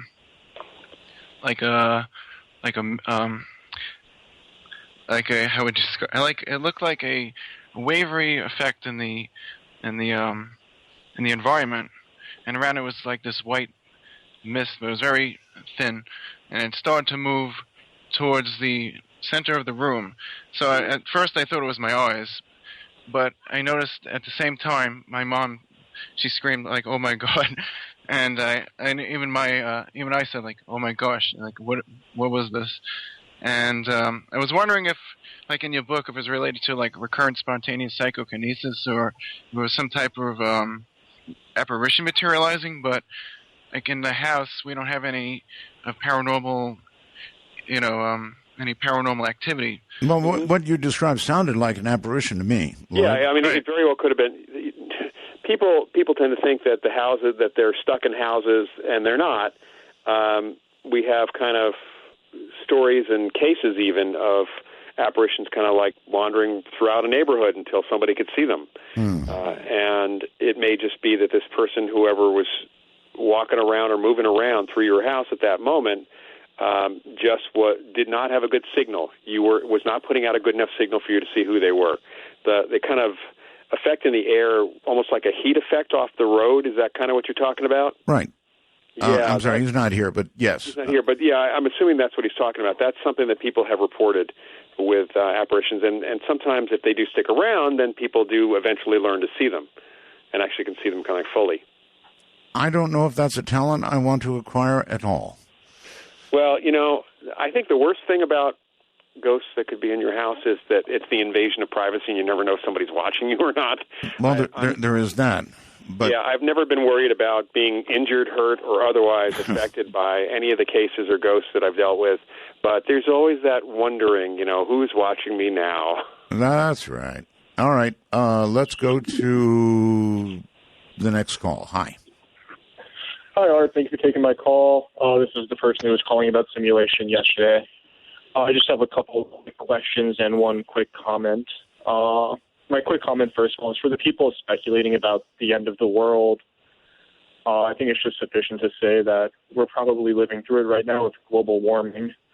And I appreciate what you talk about with what we do to the planet. Yeah, I'm going to have a serious guest on that subject, by the way. I appreciate it. It's a topic that I'm very interested in. I'm really tired of the oil company followers who are putting out this tripe when real science will tell you what's going on, and that's where we're going, real science. Me too. I think it's disgusting what they suppress. They suppress, electric vehicles. They prevent research and development in other areas. And well, it's worse than that. They lie. They say that global warming is all a lie, that the climate change is all a lie, and that oil renews itself. And, I could go on and on and on, and I won't right now, but it's coming. Anyway. Well, thank you. And my quick questions to the guest. I'm sure you remember a couple of weeks ago you had on a guest that spoke about people disappearing in the woods. And my question deals with what Loyd was talking about with, shadow people. Mm-hmm. And whether he thinks there might be any correlation or whether there's any, similarities between either, these people that talk, like children who talk about seeing fuzzy men in the woods with no eyes, or whether they talk about Slender Man or some voodoo type stuff. And then my final question deals, because I am interested in simulation, whether the people in the woods, like the different ghosts who are repeating and repeating, whether this might be an instance of not quite frame drag, but sort of a glitch in the system where there's this sort of remembrance in the, I guess you could say, like the DNA of the area. And a quick shout out to the Facebook group Midnight in the Desert. And thank you very much, Art. I appreciate it. Sure. That's a lot to cover. So the shadow people thing, sir, tomorrow night we're going to have a guest specifically on shadow people. I shouldn't be giving that away, but I don't care.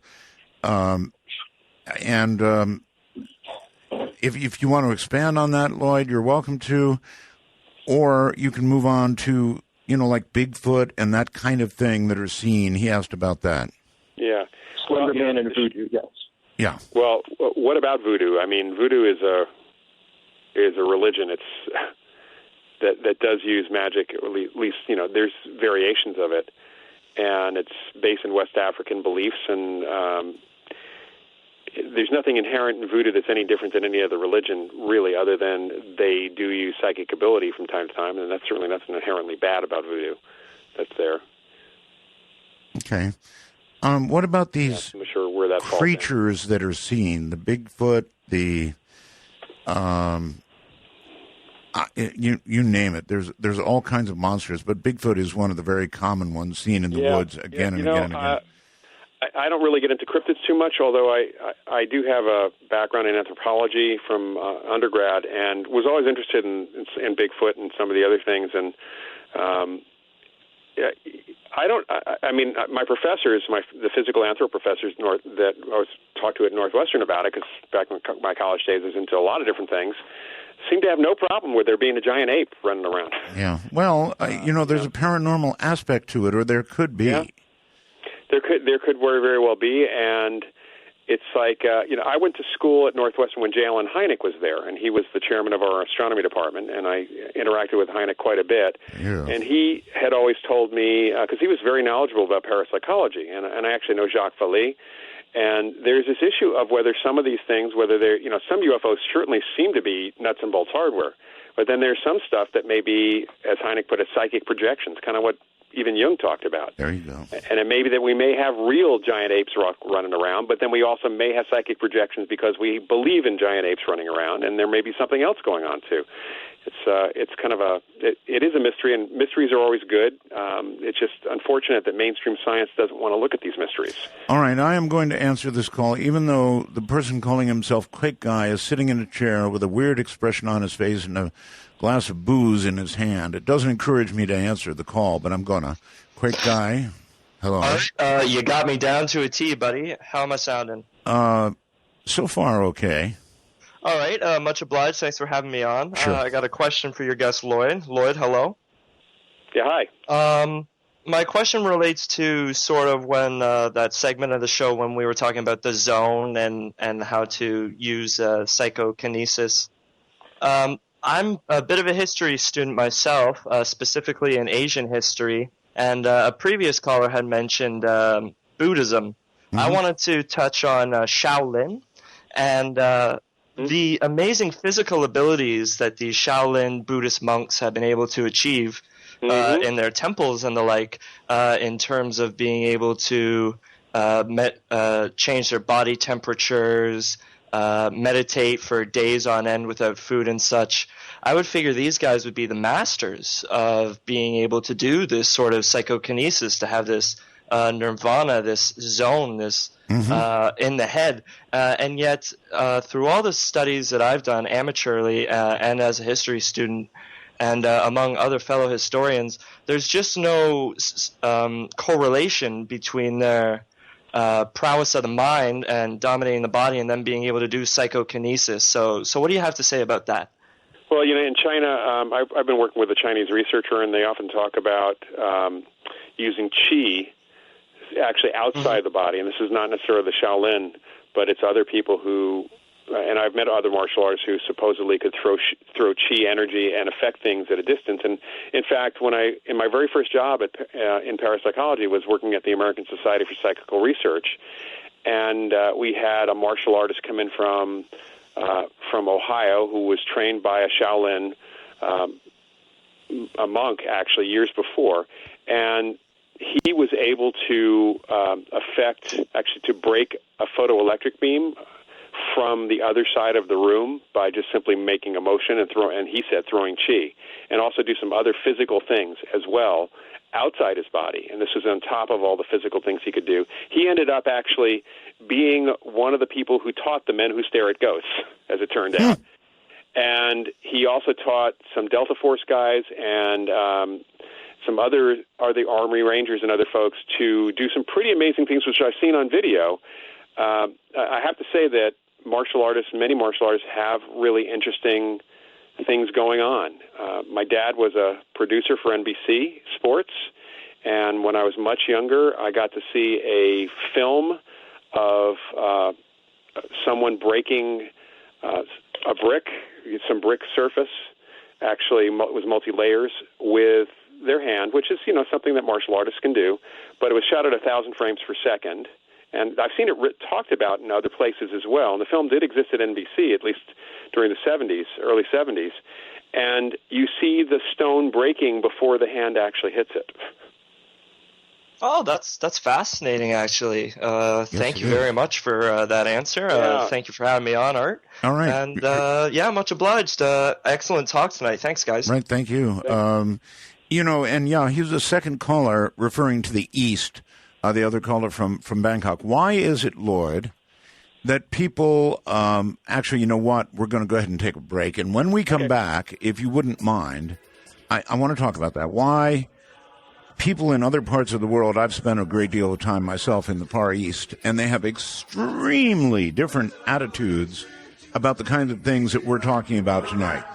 And maybe we get on that when we get back. Stay right where you are. You're listening to Midnight in the Desert.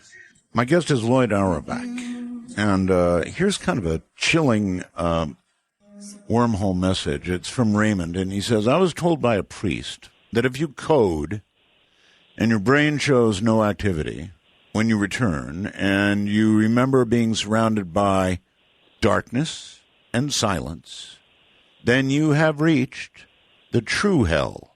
Imagine being in nothing forever, no stimulus at all, no sound, and conscious of the fact. Loyd? Yeah, that's actually also similar to a description of the bardo, which is the in-between place that Tibetans and other people talk about before you get reincarnated. Yes. Oh, that is strange stuff. So anyway, back to other parts of the world, and it certainly is true. In the East, there's an entirely different attitude about spirits and so forth. Well, in different countries, you go to Australia and look at the beliefs of the Aborigines about psychic abilities. Sure. If you go to South America, You have a completely different view of spirits, even amongst the Catholics in Brazil. And Brazil is the most populated Catholic country where almost every other person is a medium, spirit medium as well. So, yeah, it's cultural traditions, it's religion is different. There is a difference in psychology. People always often talk about East-West psychology. There's a difference in history, and we tend to be a little bit more on the strict, probably since the 19th century, the Industrial Revolution, the strict materialist reductionist belief system, which is fortunately getting hammered away by some people. Well, why such differences? I guess just cultural differences, right? Yeah, there are cultural differences. There's a long history in parts of the world for the way that they believe in certain things. Mm-hmm. Well, certainly far more acceptance in the East than here in the West, and I guess it's just pretty much religion-based. I don't know. Anne, you're on the air on Skype. Hi. Hi. I was calling about something that you had said about the early on the broadcast about people remembering and not being able to remember their near-death experiences. Right. And I wanted to throw in there was a drug called Versed that is given to most surgery patients, and I wondered how many people actually had near-death experiences and didn't remember it because they were given that drug. That's an interesting question. I don't know of any research on that. The drug itself doesn't sound familiar to me, but that's something that would be very interesting to look into. Of course, people have near-death experiences also when they're in crisis outside the hospital too. And then some people they're declared dead by paramedics or other folks. Of course, they're not checking their brain activity at that point, but they certainly coded in other ways, and they don't have the near-death experience when they're resuscitated. So it's not. It may be related to the drug, and it may not be. But it'd be interesting to look into that, certainly. All right. Well, thank you very much. Anything else, Anne? No, that was it. Thank you. All right. Thank you very much. Okay, let me bring up a subject with you that you may or may not wish to talk about, and that is drugs. There are drugs, Loyd, that are well documented in producing, what's the right word? I hesitate to even say hallucinations, but they allow self-examination in a strange way. The DMTs, those types of things. And I wonder if, as part of your examination of the paranormal, if you have looked into any of this. The drug thing, certainly folks in my field have done that. Certainly we're doing that when it was okay to do so. Andrew Puharich, who wrote the book The Sacred Mushroom back so long ago, was doing research in telepathy using the psilocybin mushroom in very small amounts. Some of the researchers were using LSD before it was illegal, and I know there have been some other experiments done, perhaps maybe on the side with marijuana and some other things. Parapsychology is incredibly underfunded. So trying to do a drug trial or something with drugs today requires incredible oversight at any university or any laboratory these days. Sure. And there's just no money to do it. So we have to go on the second-hand or even first-hand observations, anecdotal stories that people tell us when they have these experiences. And it seems that it's not just drugs, foodstuffs. Food is a drug. Sure. And you can play with food and have people's states of consciousness affected, and we do know that changing a person's state of consciousness can make them more or less psychic, depending on the person and the state of consciousness they go into. The biggest problem with hallucinogens is being able to separate the psychic imagery from the hallucinatory imagery. Yes, I guess the big question is whether there even is truly a separation. And it may be. There may not be. There may not be. It may be that it actually does open doors. I don't want to encourage anybody to experiment with drugs, but it may be. One of the effects that's reported with hallucinogens is synesthesia. that people will suddenly see the music in color. That's right. As it's playing. That's right. It's a switching of sensory input and perception. That's what synesthesia is. And there is now some study going on. My colleague Ed May, actually, with his colleague in India, Sonali Marwaha, and Christine Simmons-Moore at the University of West Georgia are all doing research on synesthesia, and that people with some degree of synesthesia may actually be psychic. That may be an indicator of psychic ability. As it turns out, Joe McMoneagle, who was viewer number one for the Stargate program, for the U.S. Army remote viewing program, and Angela Ford, who wasn't designated as number two, but was one of the better viewers, are both synesthetes. They have both some degree of synesthesia. About 4% of the population has synesthesia to some degree or another. And right now there's some plan to get some research money to look into this question and also to do some genetic testing on the people who have shown that they have these abilities and see if you can identify genetically the synesthesia connection to this too. By the way, Joe McMoneagle, I don't know if you know this or not. I'm sure you very well must, but he had an NDE. He definitely flatlined, and what a story! Yeah. What a story he tells. Well, his story is actually in ESP Wars because Joe is one of our major contributors to the book. As it happens, and so his full story of his NDEs, he actually had a couple of them. His are in this book, and I'm in contact with Joe every now and then. Of course, Ed May is in touch with him and still does research with him. They still do remote viewing research. Well, we were doing a show on remote viewing, and we somehow stumbled into the NDE that he had, and he began to tell that story, and oh my God, that amazing, was some serious NDE. Yes, Yeah. Very. Yeah. And I only got part of it. I need to get him back, and I need to hear that story in detail because it's really something. Yeah, it is. It's an amazing story, and again, you'll find it. You've got a copy of the book, Art, so it's in there. There you go. Yeah. All right. Hold tight right where you are. We've got our last break coming up, and then we will continue to take your calls. You still can get a call in. Dark Matter News. I'm Leo Ashcraft. Our newest staff writer and comedic artist, Ryan Cook, brings us our next article and a super comic book page titled Man-Eaters of the Himalayas. Excellently done. You should check this out on our website at darkmatternews.com. Would you expect a fuzzy kitty to have a body count greater than the likes of Freddy, Jason, and Leatherface combined? The infamous Pinar leopard is one of the several big cats throughout history who made bloody names for themselves by picking off Hindu pilgrims traveling the winding, isolated roads of the Himalayas. During attacks, the leopards lunge for the throat or nape of the neck, aiming to sever as many veins as possible. Homicide skeletons found in Africa and dating back to millions of years are said to show puncture marks from leopard teeth. As human settlement swells into previously wild areas, will the number of attacks increase? These cases are certainly shock to any armchair outdoorsman thinking they are at the top of the food chain.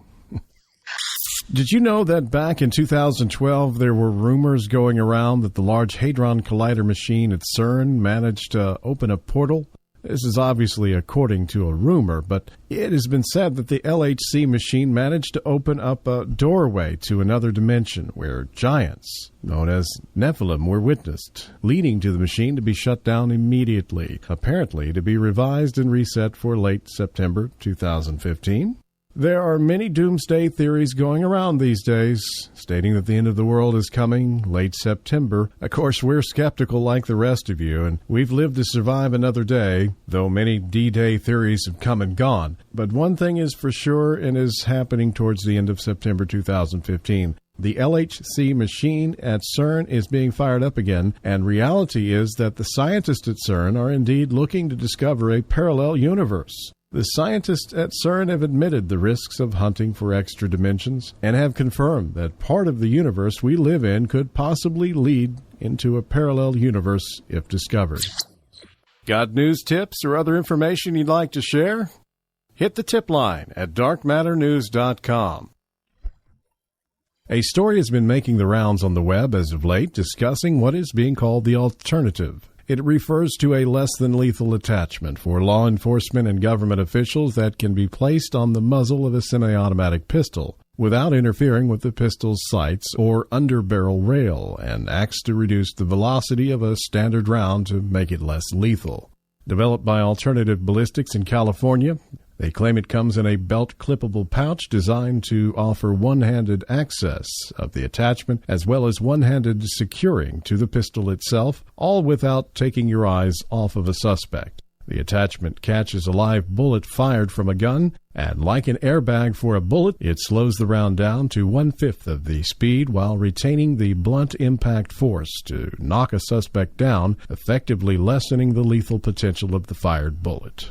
It's a one-use piece of equipment, allowing for near-instant release from a pistol's muzzle to both allow for immediate follow-up of a lethal round if necessary, while allowing the majority of the attachment itself to be saved for future use. The alternative's first real-world application, as reported by the Washington Post, was actually during the Ferguson riots earlier this year. The city's assistant police chief said it gives another option. You're always looking to save a life, not to take a life. Alternative Ballistics said this technology represents a critical missing link between lethal force and less lethal force. I'm Leo Ashcraft, Dark Matter News. From Tim through the wormhole, Tim says, Art, what's the chance that a shadow person may be a remote viewer? I had heard this is a possibility. God, that's awful to even imagine for me. Could a shadow person, could that be, Loyd? Well, that would fall into the idea of bilocation and out-of-body experience, which is different experientially for people, certainly. Yes. And remote viewing. Remote viewing, they're fully aware and they're in the location. They don't actually go. They don't even send their mind to the location. They just get information from the location. Okay. I guess. I mean, we think we know that, right? There aren't so few absolutes. Well, that certainly is the experience of remote viewers. There are instances where people. We did out-of-body experience research with a guy named Alex Tanis, a very talented psychic and researcher and teacher back at the American Society for Psychical Research. I was marginally on the outside of that research when I was working there. I actually put up a video about that experiment, in fact, on my YouTube channel. If you just go to YouTube and look for ASPR OBE experiment, you can find it. And Alex had experiences where he had an out-of-body experience, traveled in his out-of-body state, he reported, and was seen at the other end, kind of. Oh, boy. And, those kinds of experiences go back hundreds of years, actually. We have crisis apparitions where people are in crisis and they seem to project themselves to loved ones to try to get help. And apparitions of living people from time to time. When people are having an out-of-body experience in their dreams, they can sometimes be seen as ghosts. So it's possible that some of the shadow people, I wouldn't say remote viewers, but there might be somebody. That's disturbing to me. Because the whole shadow person thing just absolutely, I'm going to be honest, it scared the hell out of me. It really did. And there's that group of shadow people that apparently wear fedora hats or something. Oh, yeah, I know. There's it's one of those phenomena that we're not really sure, and frankly, in parapsychology, we only touch them. First of all, they don't get reported to us that often, and when we look into them, they tend to be in the ghost. The ones that work seem to be in the ghostly category. Of all the things that I would have, a shadow person, to see a shadow person. Wheeling, Illinois, I think it is. Hello. All right. Yes. To finally get on. I have a question about near-death experiences. Yes. I've always been fascinated by this, but my problem with it, and truly believing in it is if we do believe that there is a God, and I do myself, I'm a believer, Art. Why would he show us a glimpse of the afterlife, and why would he show some people a glimpse of the afterlife and not others? Thanks. Yeah, you're welcome. It's a heck of a good question, Loyd. God's supposed to be unknowable, so I couldn't answer that question. Well done. Because that's a tough question. I mean, if you, how we're human. If there is a God, who are we to presume we know the mind of God? Well done. I have no response to that. Yeah, I just, that's... But really, it is a pretty good question. Some people have these experiences, and then other people, nothing. I would hate to think that the person who sent the wormhole message is correct. Well, some people die on the operating table. They do. So we don't know whether they may have had those experiences. The people who do have these near-death experiences sometimes say that there's a person there. And there have been cross-cultural studies, by the way. Some people meet relatives, some people meet religious figures, and it's based on the religion that you are. So in a cross-cultural study done by Carlos Osis and Earl Under Haraldson years ago, looking at Christians in the U.S. with near-death experiences and Hindus in India, the Christians tended to see either relatives or saints or Jesus or Christian figures. The Hindus saw Hindu gods. Mm-hmm. So what's going on there? I have no idea. That's an honest answer. All right, up to Bozeman, Montana. Hello. Hi, Art. Wow, I actually managed to get you. You did? Many Roswell. So many. I've been listening to you since I was 5 years old back in the 80s. And you're 80 now, right? Yeah, yes, that's it. Yeah, I'm kidding. I'm just really glad that you're back on the air. Thank you. 100%. Thank you. Lloyd, I was wondering what your thoughts on the possibility of all this PK activity being quantum in nature. Just thinking about quantum entanglement and quantum physics, anything that you're close to, you might be able to affect with your mind just due to the very nature of particles. Well, if we want to speculate from a science fiction perspective, we could possibly scale it up from the quantum level to the macro level. The biggest problem we've got is this scaling up. A big thing moves. Now, of course, that big thing, a chair or even a ball, is made up of quantum particles, and we might affect them. We'd have to affect them all, I guess, and maybe even affect gravity. Maybe we're affecting gravity. Yeah. I'm just, thinking about at some point if you'd be able to find a way to look at particles, that people move particles, because that much had to be easier than, moving bigger things. Good point.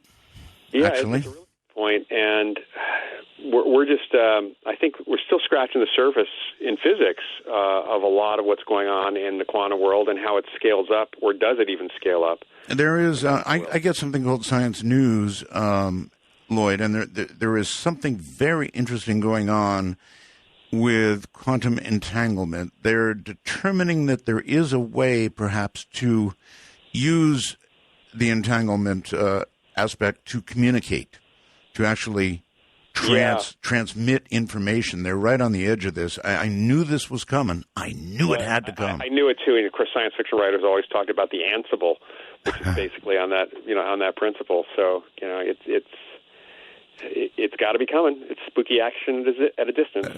Big one. Speaking of distances, Andy Jazz, it is down in Australia. Hello. Hey, Art. How are you? I'm very well indeed. Thank you. That's good. I just wanted to know if Lloyd has had any experience with the phenomena of streetlights turning off or on as you drive by. Is this a phenomena, or is it just a case of you only noticing the few times that it does happen and not probably the million times that it doesn't? Similar to the 1111 phenomena. Right. Also known as streetlight interference, or SLI, for folks in my field. Well, we'd have to take each individual streetlight incident separately, because some streetlights do have photoelectric cells that when a light beam hits them, as if it's the sun hitting them, they can turn off. So a car driving by can reflect off something, can cause that to snap off. But that said, I've seen a few people. We've had a few people over the years who have said that they could turn off streetlights, and walking by on a quiet street, as they walk by the streetlights turned out. So that was pretty cool to see that happen. And of course, then you do have times that streetlights do cycle on and off. So it may just be that some of the streetlights that were even turning off for this guy could have been because of the cycle that was happening. But he seemed to be able to actually his presence seemed to affect things in that way. Okay. Great. Thank you. Great show, guys. Thank you, Jazz. Take care. You know, I should mention, Art, I'm trained as a magician and mentalist also. Really? So it's kind of my parallel career, and it's served me really well, not because I think people are typically lying or faking, but because we do perceive things in unusual, mysterious ways, and that's how magicians and mentalists can make people think things are happening. And so when we do investigations of people's experiences outside the laboratory where it's not controlled, we always have to look for alternative explanations, and sometimes you find multiple alternative explanations, and until you can rule them out, you don't really have psychic things happening. Okay, let's try George out there somewhere. George, where are you? I'm about 40 kilometers north of Hamburg, Germany. Wow, okay. Little farming village. Alrighty. I had an experience at 5 years old. I'm an American, by the way. I had my tonsils taken out. Oh, yes. And I always had a problem as a kid of sleeping or going to sleep easily. So, and at that time they used, I'm not sure, gas or something to put you out. Mm-hmm, yes. And when they put me out, I died on the table. And I didn't find this out until years later from my mother that I had actually, and it was just for a very short time, like 20, 30 seconds. And, but I distinctly remember it today, floating and noticing that my gown that I could see the color of it, the slight blue. Rather than seeing a bright light or a tunnel, I had like an illuminated screen in front of me. Wow. And I'm floating, and the screen was white. Everything else around me was kind of a gray, and I could hear them talking. The physician was my uncle. And I know they were concerned, and I was telling him, I'm right here. Everything's okay. I'm fine. And next thing I know, I woke up in the bed, but I had no bed in the back in my room after the operation. Boy, this sounds like a very, very strongly imprinted memory. Yes, very strong. I'll never forget this. It's just like it was yesterday. And I'm 65, so that was 60 years ago. Mm-hmm. Right. The effects, actually, of the gas they used back then, very weird. I had some too, nothing like you had, and I certainly died on nobody's table. But that's really something. NDEs absolutely fascinate me. George, I can't tell you enough how much I appreciate your call. Any comment, Loyd?